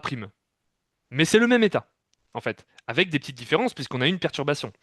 Lui, il dit pas ça. Il dit pas, non, non, la résilience, c'est en fait, on va te pousser, tu vas tomber, et tu vas devoir te relever. Lui, ce qu'il dit, si je veux l'imaginer un petit peu, c'est la robustesse, c'est on va te pousser et en fait vous allez faire de l'aïkido. On va te pousser, vous allez prendre le gars chut, et vous allez le balancer derrière, ou du judo, pardon, ou du judo. Et en fait, pour lui, c'est ça la robustesse. C'est finalement un petit peu comme peuvent dire les dictons japonais, ou du moins ce qu'on s'en fait dans la tête, de la représentation qu'on a, c'est laisser l'eau couler en fait, laisser l'eau couler sur la roche. Et du coup, derrière, ça se réfléchit, ça s'anticipe évidemment, hein, c'est un gros travail derrière. Évidemment, c'est pas évident à mettre en place, mais dans tous les cas, une autre petite image, c'est la comparaison entre le chêne et le roseau. Le chêne, au bout d'un moment, dans la fable, il va casser parce qu'il est rigide. Le roseau, on va lui souffler dessus, ben ok, mais ça passe et ça revient. Alors, moi, avant d'aller est-ce que donc maintenant cette notion finalement, est-ce qu'elle vous parle? Est-ce que vous finalement vous l'appliquez, vous la présentiez déjà, peut-être pas de cette façon-là, mais indirectement? Et est-ce que vous faites du lien avec d'autres notions ou d'autres outils, comme par exemple la durabilité, faible ou forte, nous on parle plutôt de durabilité faible ou forte, et également le lien avec un outil qui est par exemple ESR, pour efficience, substitution, reconception. Est-ce que ça vous parle, ces sujets? Tu me dis, Noémie? Ouais, il y a des oui de la tête. Est-ce que vous voulez prendre la parole? Un petit exemple, si vous voulez, hein. Oui, ben, complètement, parce que moi j'enseigne en bac pro conduite des productions horticoles et l'épreuve E5, l'épreuve terminale, est complètement là-dessus. On est complètement dans ce schéma avec les RNC, etc. Donc voilà, on fait des diagnostics et on va jusqu'à tout ce qui est efficience, résilience, etc. Tous ces éléments-là, on le fait, oui. Ok, top, Reconstitution, reconception du système, etc. très Et bien. du coup, si vous utilisez l'outil ESR, est-ce que dans les propositions, est-ce qu'il y a une réelle prise de conscience sur la reconception? Parce que efficience-substitution, c'est quelque chose de plutôt facile à mettre en place en général. Ça demande une certaine mécanique, on est d'accord, mais c'est assez facile. Alors que reconception, le système de reconception, on est vraiment sur la notion de durabilité. Ça dépend des cas de figure, mais ça peut arriver, oui. C'est plus rare, mais ça peut arriver, oui. Mais c'est moins évident, effectivement. Mais ça dépend du contexte euh, dont on est parti. Voilà. Mais effectivement, D'accord. la reconception, c'est souvent on change complètement, on passe au bio, et voilà, des choses comme ça. Est-ce que vous voyez des réticences à l'utilisation de l'outil ESR? À partir du moment où vous faites des études de cas qui sont concrètes, ça passe assez bien. Ok. Donc, Voilà. d'où l'intérêt d'avoir une très très bonne étude de cas et de Hmm. Ouais, bien tout à fait. l'appréhender. Ouais, tout à fait. Ok. Est-ce que Noémie, dans le chat, je vois qu'il y a je peux pas les lire, mais je vois qu'il y a des points rouges. Il y avait une réponse nom de Céline Natia. Ouais. Céline, justement, pas d'utilisation de l'outil ESR ou de la durabilité. Après, ça Bonjour. dépend. Ouais, pardon. Oui, pardon, bonjour. Moi, je suis enseignante en biologie et écologie et non, je connais pas ça. Ok. Je le fais Euh, pas moi. Voilà. Ok, et ben en fait, moi je pense que ça peut, je pense, être intéressant de l'appliquer, mais en lien peut-être avec, dans ce cas-là, d'autres enseignants, d'autres formateurs en parallèle. Juste rapidement pour vous faire comprendre ce que c'est ESR. Donc efficience, bah, en fait c'est vous avez des phytos et vous allez réduire la dose de phyto à son optimum. En fait, vous allez optimiser énormément un process. Ça c'est l'efficience. J'essaye de mettre moins d'énergie, mais je ne change pas ma pratique, hein. Mais j'essaye de mettre moins d'énergie pour avoir un résultat meilleur, voire identique, voire meilleur. Substitution, eh ben, c'est je change de pratique. Ok, je mets plus de pesticides, ok, je mets plus d'herbicides, mais dans ce cas-là, je laboure. Je passe la mécanique. Ça va être une substitution. Je remplace une pratique qui veut désherber par une autre pratique qui veut désherber. Et la reconception, ça peut être ça peut intégrer l'efficience et la substitution, mais la reconception, c'est plutôt je vais repenser mon modèle parce que en fait, j'ai peut-être changé d'objectif ou peut-être que j'ai changé de contexte parce que mine de rien, au fur et à mesure du temps, votre contexte va changer aussi. J'en veux pour preuve ceux qui ont tellement labouré, tellement travaillé le sol, qu'ils ont un taux de matière organique qui a bien baissé, et du coup leur contexte est bien différent. En tout cas pour peut-être les enfants ou les gens qui reprennent, le contexte est différent. Donc la reconception, voilà, peut prendre en compte l'efficience de la substitution, mais si on veut prendre l'exemple du bio, dans la reconception, c'est ce que je disais au début, on reconçoit effectivement le système en bio, non pas parce qu'on passe à un cahier des charges qui est relativement strict selon les points de vue, mais parce que on prend en compte que le bio, on va d'abord essayer de développer ces services écosystémiques, donc développer cette biodiversité. Donc ça va induire un mode de raisonnement complètement différent que bon, j'ai un problème, je passe le tracteur, ça pulvérise, je passe la charrue, et puis voilà. Donc c'est ça qu'il faut prendre en compte. Je vois qu'il y a deux réactions dans le chat. Ouais, il y a donc Benoît Michel qui répondait que effectivement c'était un travail en pluri RNC enseignant bio et technique. Et donc Céline qui a argumenté en disant qu'elle n'en avait pas en bac pro. Elle n'avait pas de pluri en bac pro. Je voulais simplement qu'on continue sur ce que tu disais, Julien. Alors, la méthode ESR, c'est une méthode qui a été développée à la suite de la notion du développement durable. C'est une version, on va dire, simplifiée et un peu catégorisée des actions qu'on peut mettre en place. Alors, c'est un outil, hein, on est d'accord. C'est juste que avec ce qu'on connaît aujourd'hui, il y a eu beaucoup d'évolutions. La méthode de SR reste un bon outil pour prendre conscience de ce qu'on met en place, mais souvent, elle ne permet pas de voir l'outil de reconception. On s'arrête souvent à substitution ou efficience parce que c'est plus simple à mettre en œuvre et que du coup, ça coûte moins cher aussi en général. La reconception, on change complètement de paradigme et on change de façon de faire. Il n'y a pas de, comment comment dire, la reconception rentre vraiment sur cette notion de durabilité, qu'elle soit forte ou faible, mais on parle surtout de durabilité forte. Et quand on prend la notion de durabilité, on a bien cette notion d'efficacité d'un système. On a cette notion de valeur et on a cette notion aussi de interaction avec le territoire. Que ce soit interaction écosystémique, interaction avec les acteurs, interaction avec le milieu, etc.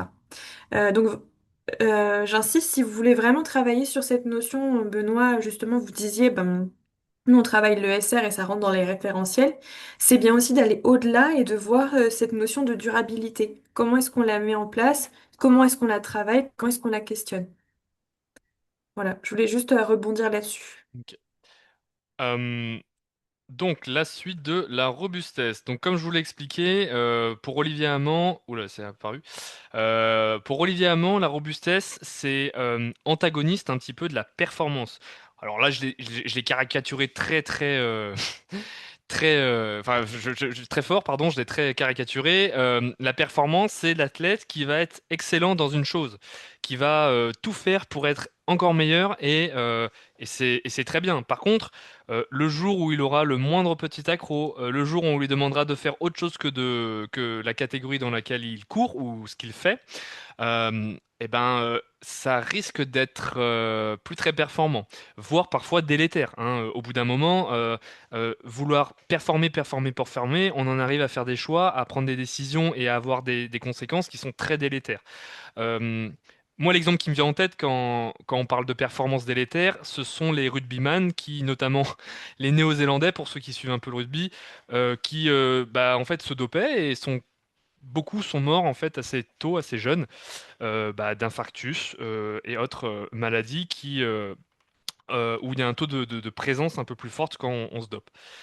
Évidemment, malheureusement, on peut mettre ça aussi en parallèle avec ce qui se passe aux États-Unis actuellement, puisque il me semble qu'en ce moment, il y a les Jeux Olympiques des gens dopés. En fait, c'est des Jeux Olympiques, tout pareil que les normaux, sauf qu'en fait, c'est que des gens dopés. Donc, quid de la santé de ces personnes, quid de l'exaltation en fait pour les jeunes générations de cette performance, mais qui peut-être en fait va amener à des choses très délétères. Et donc, il met également, comme je vous l'ai déjà expliqué, en contradiction, alors pas forcément en contradiction, mais du moins il oppose aussi un petit peu avec la résilience. La résilience, comme je vous l'ai déjà dit, c'est je tombe, mais je me relève, et je suis plus fort, mais je suis passé d'un état A et je suis revenu à mon état A. La robustesse, c'est plutôt, j'ai pas d'état prédéfini, enfin j'ai un état A, mais mon état va virevolter, va esquiver, va laisser filer sur moi les aléas. Et donc, cette robustesse, ça c'est la vision plutôt de Hamann. Mais si vous êtes un peu familier avec la permaculture, là c'est l'exemple de Perrine Bulgheroni, puisque nous l'avons eu dans le cadre d'un projet. Elle n'associait pas, elle ne dissociait pas forcément la robustesse et la performance, dans le sens où c'est parce qu'on est robuste qu'à terme on devient performant en fait. C'est parce que on a diversifié, c'est parce que on a compris que les aléas, il fallait pas non plus il fallait les laisser faire filer sur soi et ne pas forcément se faire pousser et tomber, que à terme en fait son système va devenir plus performant au regard d'un autre qui a tout misé sur la performance, mais en fait c'est de la performance court terme.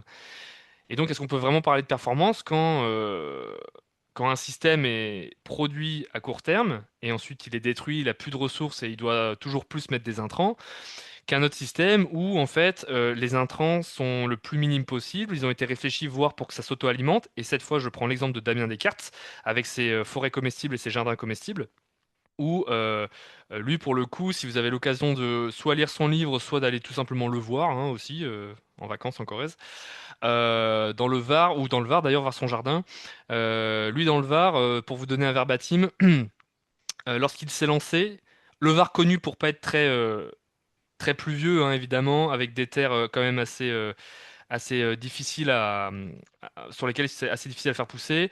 Donc il a récupéré un terrain et ses voisins, qui étaient des personnes relativement âgées, parfois des agriculteurs, venaient le voir en lui disant ton projet ça va être un peu compliqué parce que tu te rends compte, la terre il pleut pas beaucoup, la terre tu vois qu'elle est sèche, elle est dure comme de la roque, c'est difficile de faire pousser quoi que ce soit. En plus, toi tu veux pas mettre d'intrants, tu veux pas faire rentrer d'eau, tu veux pas faire rentrer d'engrais.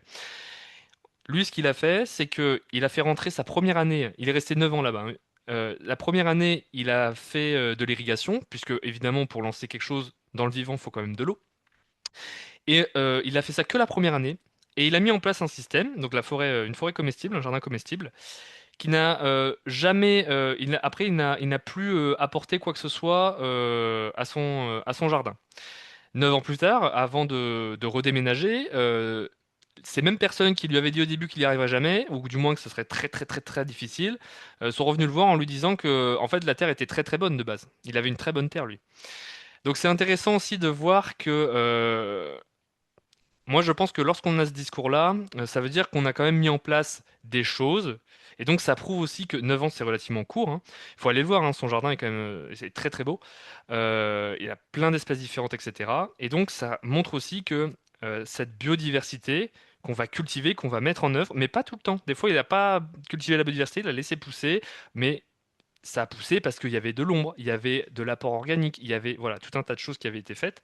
Et donc ça avait amené à de belles choses 9 ans après.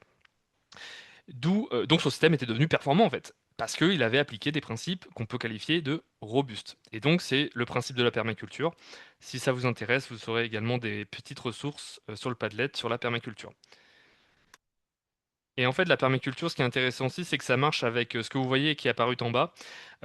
C'est de se dire, lorsque je réfléchis à une stratégie robuste, la perma, elle réfléchit avec une fonction portée par 5 éléments. Et un seul élément va jouer le rôle de 5 fonctions, va prendre le rôle de 5 fonctions si besoin. C'est absolument pas facile, hein, évidemment, mais je trouve que c'est un exercice assez intéressant pour des jeunes, justement, pour essayer de leur faire prendre conscience que la haie, c'est pas juste ça fait chier parce que le tracteur, on se prend les branches. Justement, ça peut être intéressant d'essayer de développer que cet élément haie a 5 fonctions, mais que chacune des fonctions qu'ils vont peut-être trouver, ça peut être aussi apporté pardon, par d'autres éléments. Je te laisse la parole, Mamie. Ouais, justement, est-ce que je vous propose de tenter et de faire ce petit jeu-là. Peut-être prenez peut-être 2-3 minutes là pour réfléchir à ce que vous pourriez dire. L'idée, donc quand on parle d'éléments, c'est bien un élément qu'on considère dans l'exploitation, que ce soit un arbre, une haie, une culture, un être humain. Voilà. Et les fonctions, c'est un petit peu l'idée des fonctions écosystémiques, qu'on s'entende, ou plus largement de ce que ça peut apporter sur l'exploitation, la parcelle, etc. Si vous voulez, vous pouvez peut-être prendre 2-3 minutes ou s'il y en a déjà qui ont des idées, n'hésitez pas à prendre la parole. C'est un peu l'idée de voir aussi la complexité, de comprendre la complexité du système.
Euh, je peux proposer quelque chose? Oui, bien sûr, bien sûr. Nous, on a une parcelle en agroforesterie. Donc ça serait l'élément, c'est ça? L'élément, ce serait peut-être plutôt l'arbre que vous allez mettre dedans ou L'élément, ce serait là. Oui, l'essence que vous allez d'accord. mettre. Ok, ok. Donc en essence, nous, on a des noyers. Hmm. Et donc après, c'est toutes les fonctions que ça peut avoir. Oui. De Au moins l'ombre. 5. Ouais. Ouais, bah de l'ombre, Ouais. ça permet de remonter de l'eau dans le Hmm. sol. Ça, ça a une fonction économique aussi, hein, parce qu'on va les valoriser. Tout à fait. Ça permet, ça, je dirais ça, il y a de la photosynthèse et une fonction plus, enfin, par rapport au paysage, quoi. C'est ça? Oui, c'est ça. Hmm. Alors, si je peux me permettre, la photosynthèse, ça apporte quoi? Bah, qu'il y aurait plus d'oxygène, plus de production d'oxygène. Ok, parce que Ouais. juste dire photosynthèse, c'est dans votre Ouais. tête, c'est implicite. Mais pour l'apprenant avec qui vous allez peut-être faire cet exercice, c'est pas du tout implicite de parler de photosynthèse. Euh, ça dépend. Ça, oui, oui, enfin, moi, enfin, je leur parle beaucoup de ce type de grandes fonctions hein, quand j'étudie les arbres et les plantes. En fait, je pense qu'il pourrait être intéressant. Donc, ce que vous avez dit, c'est tout à fait vrai. En fait, pourquoi Noémie vous demande d'expliciter un peu plus, c'est peut-être parce que, en fait, c'est enfin, le fait de dire la photosynthèse, en quoi c'est une fonction qui est importante en tant que telle. Mm. Parce que derrière, bah, la photosynthèse, c'est ce qui permet à la plante de créer des sucs, c'est ce qui permet ensuite de peut-être nourrir le sol, entre autres, mais aussi de nourrir la plante. C'est ce qui permet du coup de favoriser. Il me semble que c'est la photosynthèse, entre autres, qui favorise aussi l'évapotranspiration, donc ça favorise des flux d'eau, donc ça favorise peut-être, dans certains cas, à une certaine échelle, des précipitations, c'est ce qu'expliquait tout à l'heure Noémie, Mhm, avec donc l'évapotranspiration qui va faire des flux, des courants en fait, et donc ces différentiels de courant de potentiel pardon vont faire amener les pluies dans les terres, parce qu'on considère qu'en fait les grandes forêts, ce sont un petit peu vous avez sûrement déjà entendu ça, les autoroutes de la pluie, pour amener l'eau en fait dans les terres.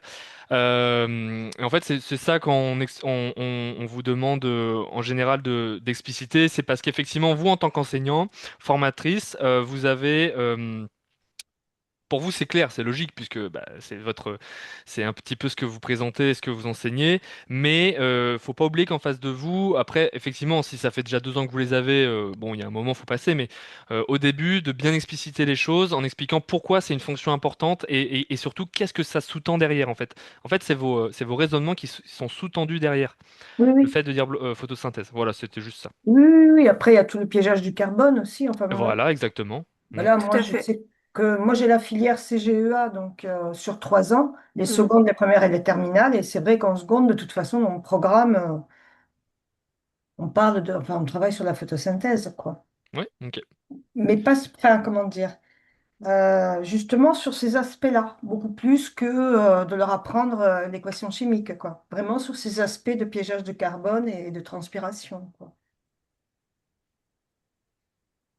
Voilà. D'accord, merci. Est-ce que quelqu'un d'autre veut se tenter à l'exercice? Bon, je vais bien prendre un autre exemple. Mhm. On a aussi une parcelle d'agroforesterie, avec des rangées de fruitiers avec des variétés anciennes. Ouais. Et entre ces fruitiers, on cultive des aromatiques. Voilà. Et l'élément, ça va être des sauges officinales, mais autres, qui sont plantés entre les fruitiers. Et les fonctions, elles sont multiples. Couvre-sol par rapport au désherbage, il n'y a pas de désherbage à faire. Refuge pour tout ce qui est auxiliaire. Ouais. Ça sert aussi de récolte pour, ça fait de la plante aromatique. Ouais. Et puis on garde un sol où il y a peu de TP. Voilà. Et vous avez une cinquième ou pas? Bah écoutez, c'est un rôle économique aussi, hein. Oui, bah tout à fait, oui. Oui. Ok. Super. Donc là, oui, en fait, on voit vraiment l'intérêt de l'introduction de cette sauge. Elle a été pensée dans le système agroforestier comme étant un élément indispensable du système parce qu'elle accorde plusieurs fonctions au système. Voilà, et plantes similaires à ça. Donc, on avait choisi des plantes vraiment couvre-sol, mais qui pouvaient avoir plusieurs bénéfices, quoi. Oui. Ok. Est-ce que pour faire l'exercice inverse, parce que c'est peut-être moins facile, mais c'est important de le faire, de partir d'une fonction. Est-ce que quelqu'un veut se tenter? Je vois qu'il y a le micro de Stéphanie qui est ouvert. Oui, du coup, je suis en train de réfléchir dans l'autre sens, hein.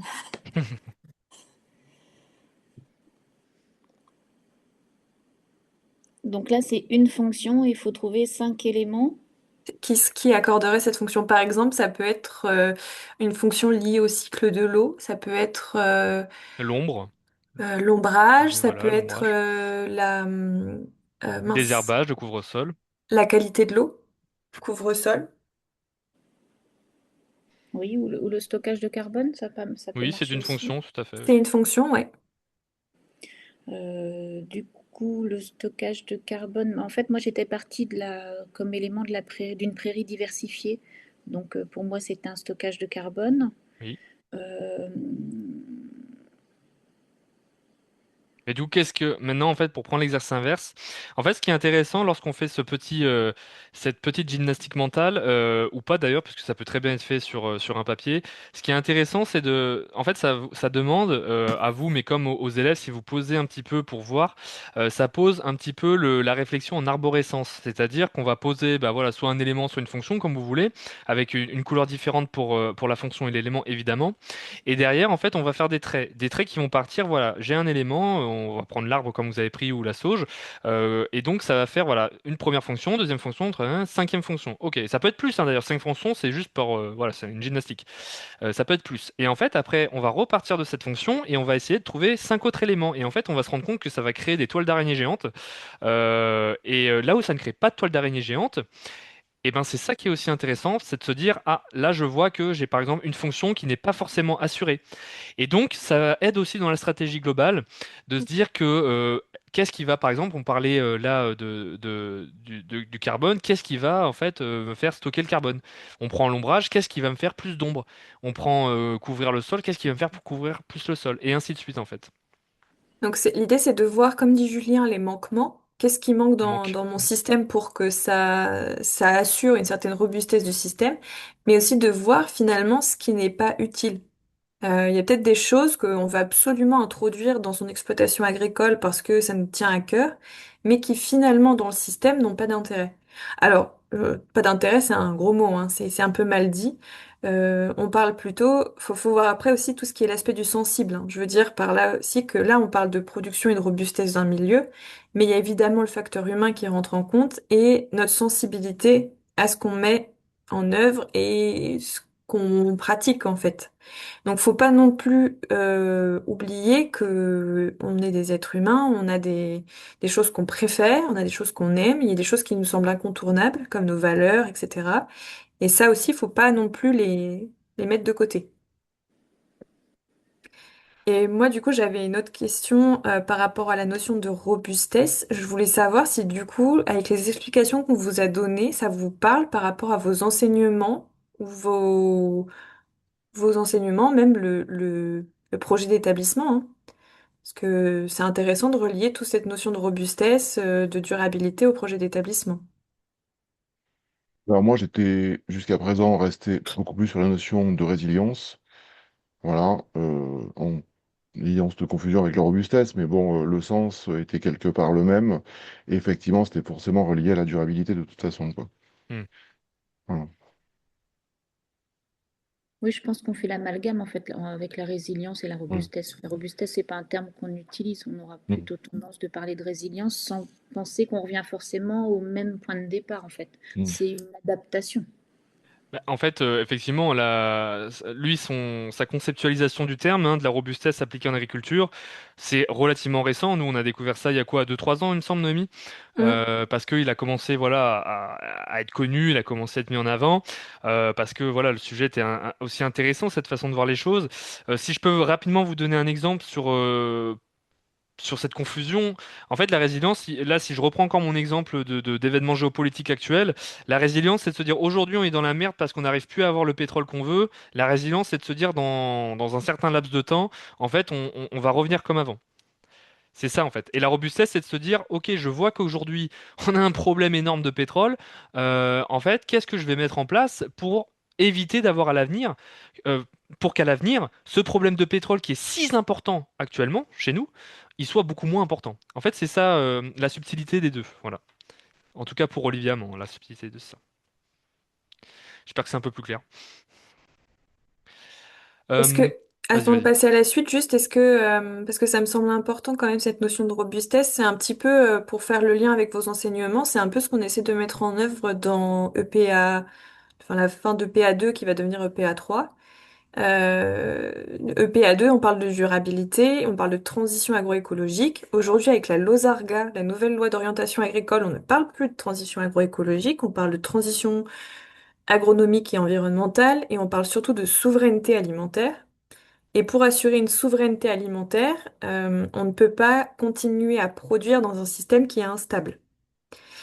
Donc, si vous voulez le relier à la production agricole, on peut parler de souveraineté alimentaire et donc de production agricole si notre système est robuste.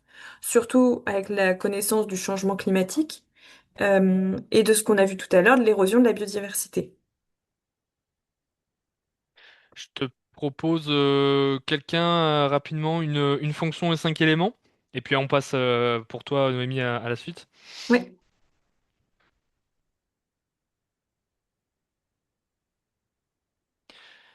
Alors, est-ce que quelqu'un veut présenter une fonction et les 5 éléments attenants? C'est plus difficile. Ah oui, Oui. on est bien d'accord. Après, on peut partir d'un exemple si vous voulez. On peut soit partir du stockage carbone ou de la qualité des eaux. Ben, moi, je trouvais que le stockage du carbone, c'est Ah, le micro a été coupé.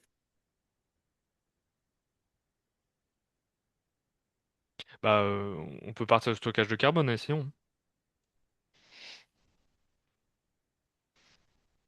Je crois que le micro est toujours coupé, non?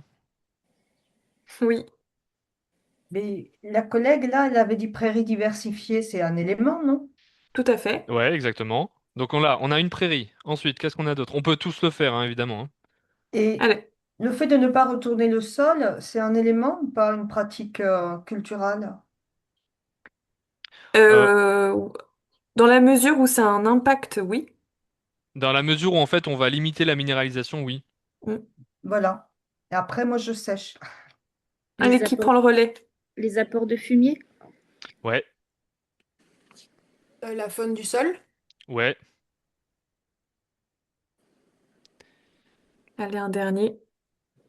Vous en avez tous parlé au début, pour les éléments.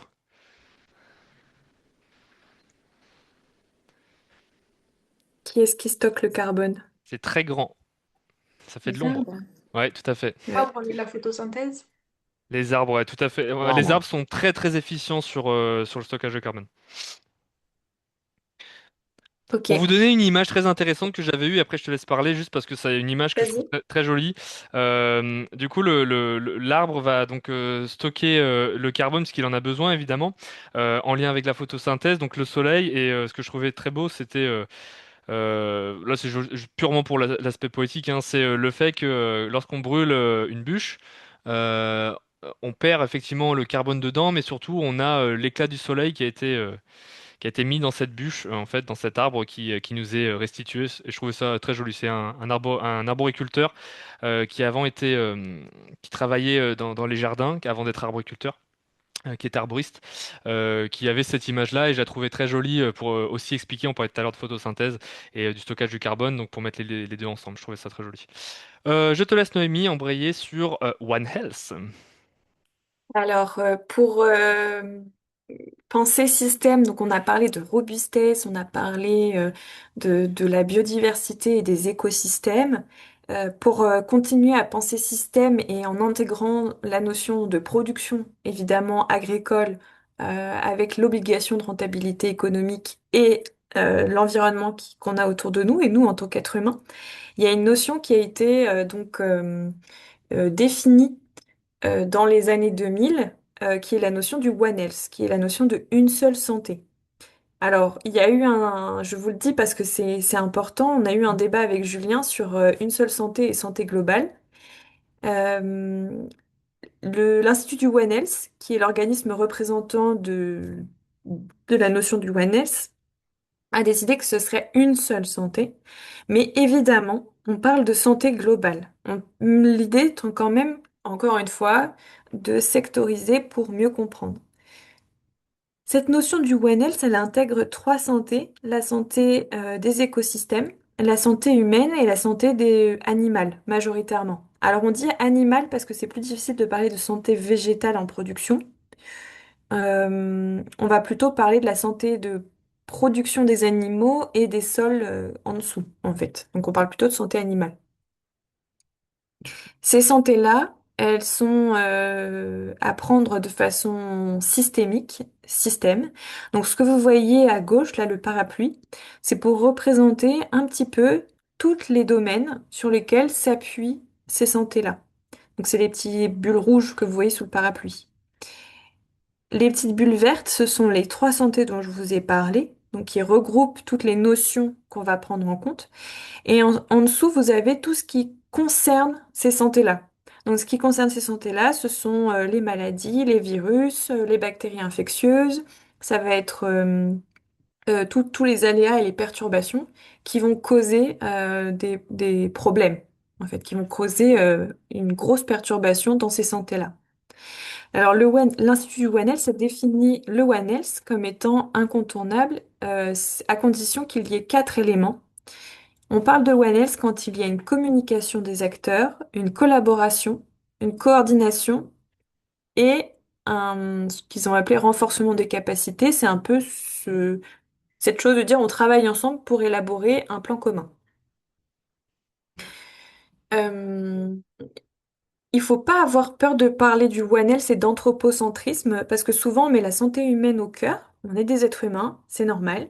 On a envie de quelque part garantir notre espèce. Donc, faut pas avoir peur de parler d'anthropocentrisme et faut pas en avoir peur parce que au cours des siècles qui nous ont précédés, on a sectorisé la recherche. Aujourd'hui, on est très efficace en microbiologie des sols, tout du moins on essaye de l'être, pour essayer de caractériser la microbiologie des sols. Et en fait, ces sectorisations de la science a sectorisé la santé et donc a sectorisé les différentes facettes de ces santé-là. Il faut savoir qu'en c'est seulement en 1960 à peu près qu'il y a eu un changement de paradigme où on a considéré que il fallait remettre en question la place de l'homme dans son écosystème dans le sens gros mot, c'est-à-dire de là où il se situe et des interactions avec son environnement, et arrêter de le considérer en haut d'une échelle, mais de le considérer dans un ensemble d'interactions et dans un ensemble de milieux. Et ça, c'est intervenu dans les années 60 à la suite de la guerre, du coup, de cette production massive qu'on voulait pour redonner à manger aux populations. Et en plus de ça, on s'est confronté à de nombreuses crises sanitaires, comme la crise de la vache folle, la crise du grippe aviaire, mais il y a aussi eu l'apparition du VIH et du sida, ou très récemment la Covid-19, qui a posé des questions sur justement ces santé-là et les barrières qui étaient initialement présentes physiques qu'on avait dans les écosystèmes qui n'existent plus. Aujourd'hui, il y a quand même un plan quadripartite. Donc, les organismes, alors je les ai plus en tête, c'est l'UNO, l'Organisation mondiale de la santé, l'Organisation pour la santé animale et la FAO, qui se sont regroupés pour écrire une convention. Et cette convention, elle définit le One Health et elle apporte des notion d'un point de vue réglementaire et politique, pour que ce soit pris en charge dans la législation et d'un point de vue même sommets mondiaux, comme enfin les COP, pardon, je vais y arriver. Est-ce que cette notion de One Health, vous en avez déjà entendu parler? Il y a des oui, il y a des non. Si ça vous intéresse, vous pouvez vous inscrire. Il y a un webinaire qu'on a monté avec une collègue qui se déroulera le 15 octobre. Ça va être en très grande partie proposé par l'Institut du One Health. Donc vous allez avoir une description de ce que c'est le One Health, etc. Et ensuite, on a une formation PNF de 3 jours, enfin 4 demi-journées réparties sur 3 jours, qui se déroule du 16 au 18 novembre. Et cette formation-là, c'est comment aborder le One Health, donc comment est-ce qu'on aborde le système par l'entrée santé animale dans une exploitation ou dans un lycée agricole. Alors, on rentre par la santé animale parce que, entre autres, avec ma collègue est, elle, zootechnicienne de formation. Donc, elle a cette approche-là. Et c'est aussi une approche plus facile dans les exploitations agricoles. Si ça vous intéresse, vous pouvez vous inscrire à cette formation et ce serait avec plaisir.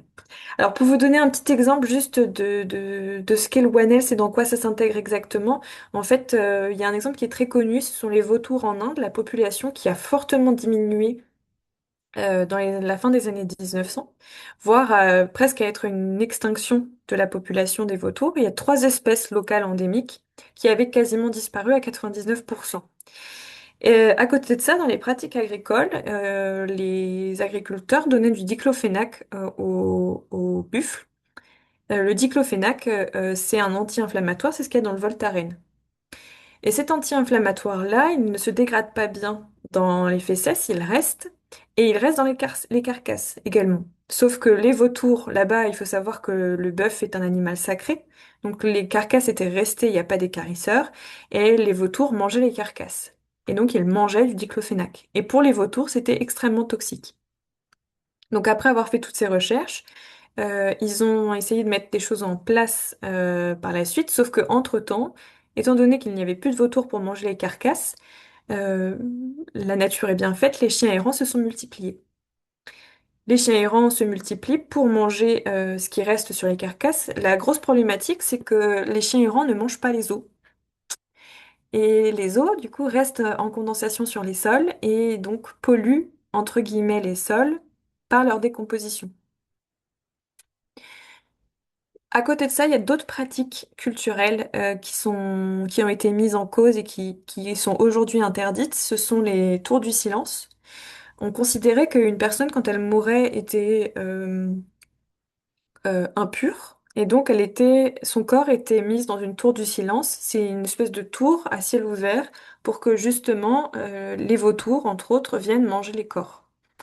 Sauf que du coup, la décomposition de ces corps, vu qu'il n'y avait plus de vautours, faisait la même chose que chez les corps des vaches, donc elles amenaient des impuretés, polluaient les eaux propres, ce qui a amené à des conséquences sur la santé humaine. Aujourd'hui, ces tours du silence sont interdites, euh, et les pratiques d'élevage ont évolué, donc la population a largement augmenté. Mais tout ça pour vous dire que par une pratique de santé animale qu'on considérait comme juste parce qu'elle permettait aux animaux de ne pas trop souffrir ou de ne pas avoir trop de maladies, finalement avait une conséquence indirecte sur la santé des écosystèmes et la santé humaine. Ça, c'est pour vous donner un petit exemple. Est-ce que Noémie, tu peux donner aussi l'exemple des chauves-souris, s'il te plaît? Oui. Donc les chauves-souris aux États-Unis, alors je ne sais pas si vous saviez, elles étaient, j'allais dire cultivées, pas du tout élevées pour leur guano. Sauf que aux États-Unis, l'agriculture est devenue de plus en plus intensive et les champs se sont étendus, les machines se sont grossies et on a commencé à mettre énormément de produits, dont des insecticides dans les champs. Parce que surtout du côté de la Floride, etc., ils ont des grosses problématiques de ravageurs, d'insectes ravageurs qui viennent sur les cultures. Ils ont... il y a une alerte qui a été lancée sur la dégradation des populations de chauves-souris. Elles ont commencé à toutes disparaître, ce qui était problématique pour la production du guano. Ça, c'était un premier élément. Donc, je vous fais pas le schéma, hein, utilisation de produits phytosanitaires, baisse de la population des chauves-souris. Donc, baisse de la rentabilité économique de la production du guano, qui était un engrais. Mais à côté de ça, il y a eu aussi une alerte au niveau de la santé. Des enfants mouraient, ou en tout cas des nouveau-nés mouraient dans les zones agricoles où il y avait ces productions intensives de champs. Et en fait, ils se sont rendus compte que la chauve-souris, euh, qui mangeait les moustiques, n'existant quasiment plus à ces niveaux-là, permettait aux moustiques du coup de se développer. Et les moustiques étaient porteurs de maladies qu'on connaît aujourd'hui et qui se sont développées. Donc, il y a eu expansion des maladies à cause des moustiques, plus mortalité des nouveau-nés à cause des produits phytosanitaires qui étaient directement répandus dans les champs et donc allaient sur les habitations à côté. Et baisse de rentabilité aussi économique pour les producteurs de guano. Donc là, vous voyez aussi que par la volonté de production et de performance sur un système agricole, la santé des écosystèmes et humaine a été largement touchée. Est-ce que pour cette notion de One Health, ça vous parle? Est-ce qu'il y a des questions par rapport à ça?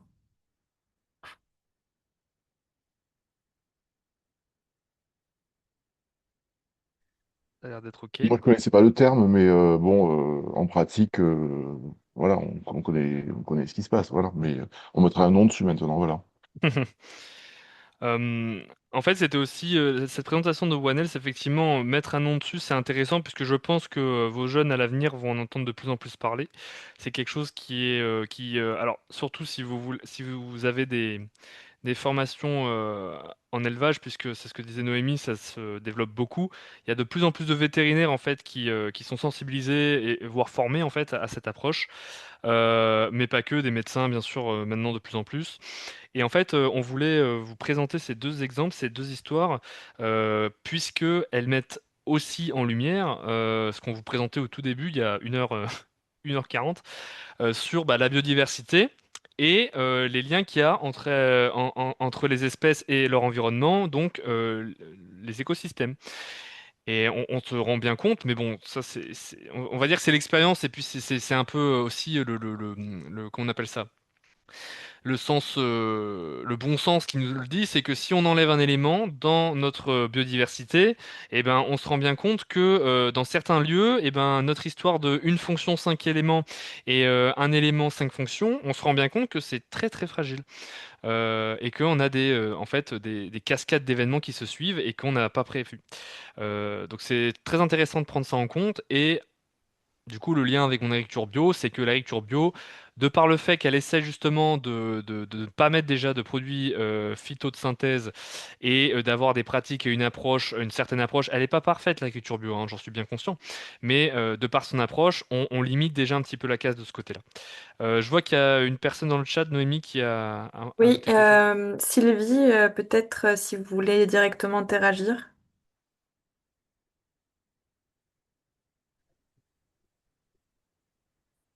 Oui, bonjour. Vous m'entendez? Oui, très bien. Oui. D'accord. Ah oui, excusez-moi, il n'y a pas ma vidéo. Voilà. Je suis désolée du retard, hein. J'ai un peu, en ce moment, c'est un peu compliqué, donc j'ai un peu fait n'importe quoi.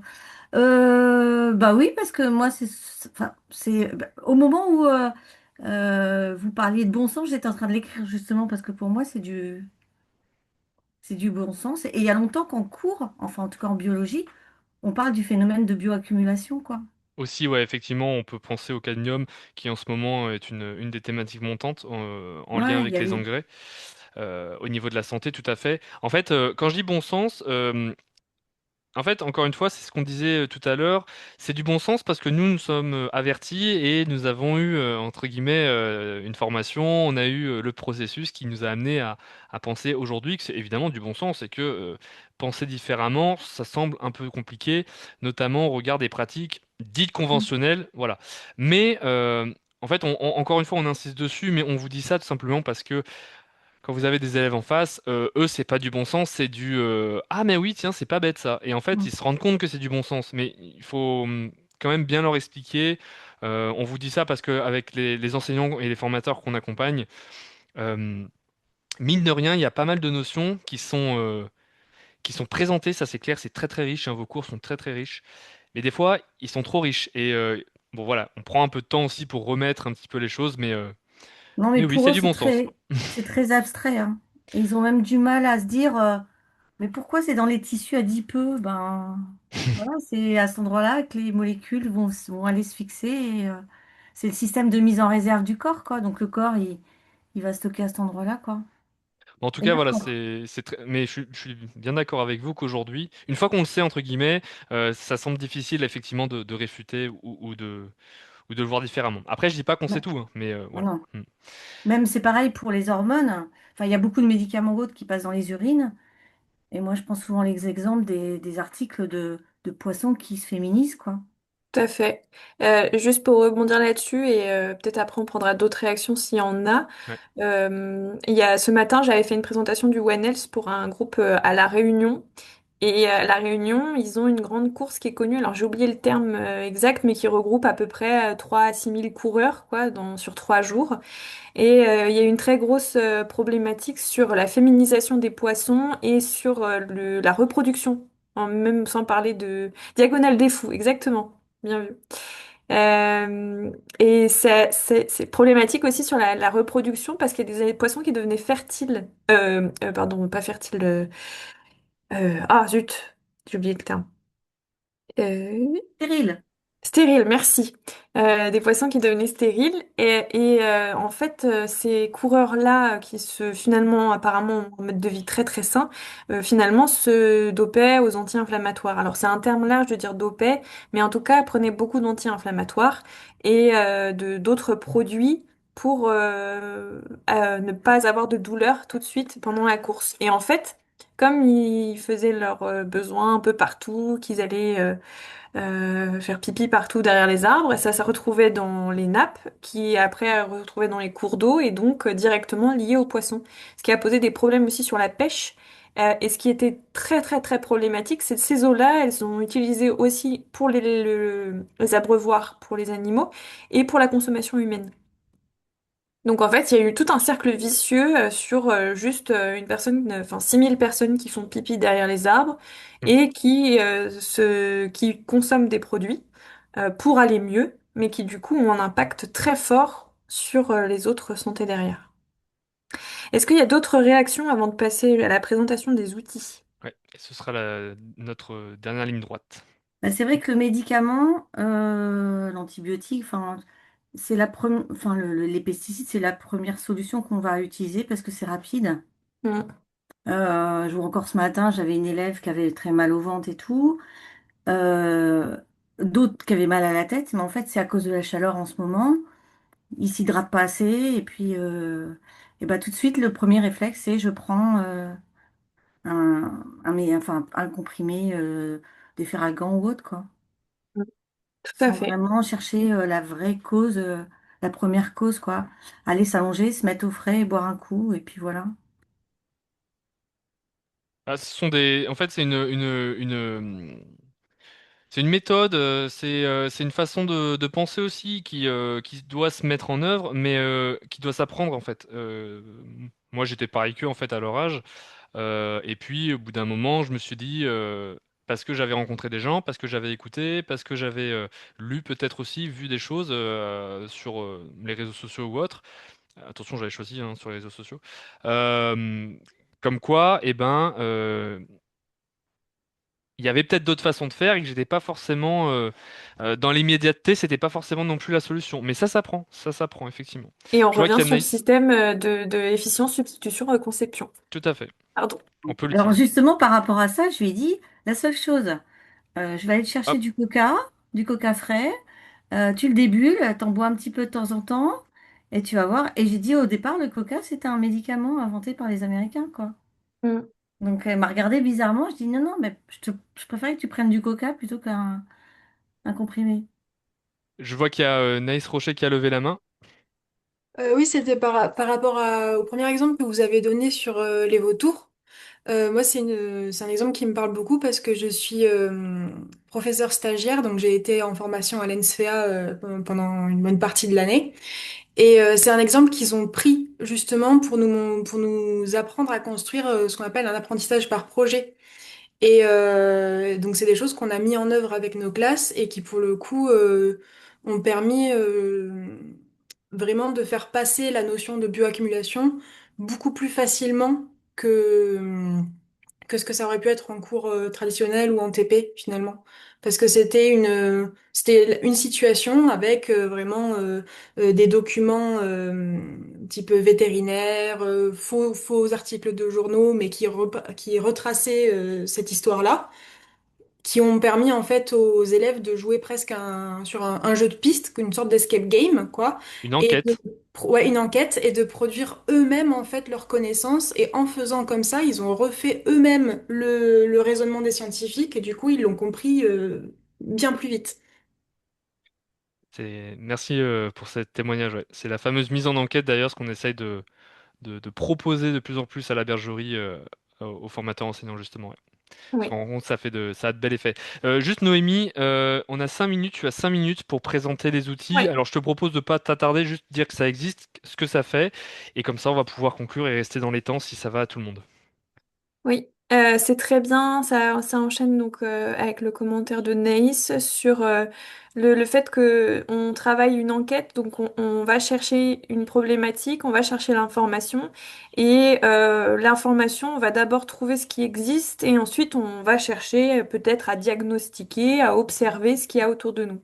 Et sur la biodiversité, vous avez les incontournables, peut-être sciences participatives. Si vous connaissez pas, je vous invite à y jeter un coup d'œil. Alors c'est pas peut-être pas le meilleur outil, tout du moins c'est un outil qui mêle science et science et vos observations. Parce que l'idée, c'est bien de dire, on ne va pas forcément diagnostiquer la biodiversité, on n'est pas sur un outil de diagnostic comme pourrait le proposer Réseau et France, anciennement Association française d'agroforesterie, mais là, c'est l'idée de peut-être apprécier et observer et d'avoir une idée qualitative ou quantitative de la biodiversité recherchée. Ici, je vous ai présenté juste le poster qui a été fait sur des exemples de sciences participatives que vous pouvez mettre en place dans l'enseignement agricole. Vous avez donc la ressource nécessaire et c'est sur une lettre qui a été faite entièrement sur les sciences participatives. Pour vous proposer un autre programme qui existe, c'est le programme SPIPOL, le suivi photographique des insectes pollinisateurs. Le principe, c'est de prendre en photo des pollinisateurs qui se posent sur des plantes, les prendre en photo, de les identifier si on peut, et ensuite de partager ces photos sur la plateforme Speople. Et les personnes de recherche, les naturalistes, valident ou non ce que vous avez trouvé. Et ensuite, les données sont inventoriées et répertoriées dans un système pour mettre des bêta-données, en gros, qui vont être traitées pour connaître l'état des pollinisateurs dans le monde,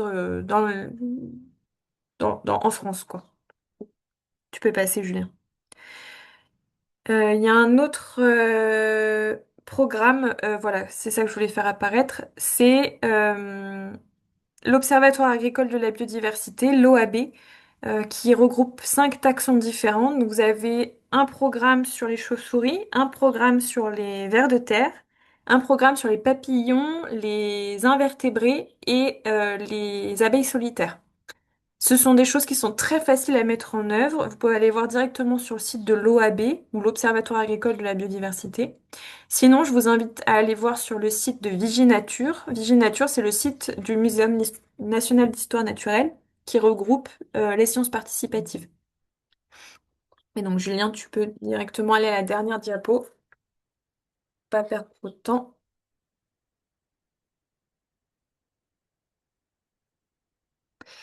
Il y a un programme qui est un programme de sciences participatives et qui a été soumis par l'Université de Montpellier, qui est le programme Colcopea, Coléoptère coprophage en enseignement agricole. Ce programme-là, il est simple à mettre en œuvre. L'idée, c'est de s'intéresser aux bousiers et au caca. Et souvent, ça fait rire parce que parler des cacas, c'est drôle, quoi. Mais ce qui est drôle aussi, c'est qu'on va mettre les mains dedans. Et là, le but, c'est d'aller voir toutes les populations de bousiers que vous avez sur une exploitation. Alors, ça fonctionne pour les bouses liquides, donc c'est plutôt bovin et porcin. Ça peut fonctionner pour les porcins aussi. Un peu plus difficile pour... ça peut se faire aussi, mais c'est plus difficile à voir sur tout ce qui est caprin et ovin. L'idée, c'est de cumuler des données que vous allez pouvoir récolter sur des protocoles de recherche de Bousier et qui vont être ensuite enrichis par la recherche. C'est des protocoles qui sont faciles à mettre en place, comme je vous disais, et qui ne nécessitent pas beaucoup de matériel à part des bouteilles en plastique et des filtres à moustiques. Voilà, c'est vraiment très très simple. Et c'est quelque chose que vous pouvez faire facilement en pluri, puisque l'idée c'est bien de voir l'utilisation d'antiparasitaires et d'antibiotiques dans les élevages sur l'impact ça, pardon, sur la biodiversité. Et enfin, une dernière ressource que vous pouvez aller voir, c'est Cubes, qui ressemble un petit peu à l'OAB que je vous ai présenté juste avant, et qui, elle, parle de la biodiversité des sols, qui est bien trop souvent oubliée ou délaissée puisque le sol est bien un support de production, mais il est avant tout vivant. Si vous avez une production, c'est bien parce que il y a de la vie dedans. J'en ai fini avec les outils. Une présentation. Ce sont des exemples. Il en existe beaucoup d'autres. Le but n'étant pas forcément que vous alliez tous les tester. Je vous les présente parce que ce sont des outils que vous pouvez utiliser en pluri. Et au-delà de la plurie, c'est quelque chose que vous pouvez faire en transdisciplinaire.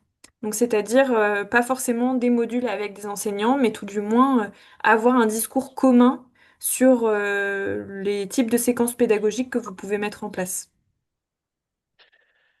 Et bah écoute, merci beaucoup Noémie. Bah écoutez, il est 16 heures, donc le webinaire touche à sa fin. Si vous avez des dernières réactions, remarques, questions, n'hésitez pas.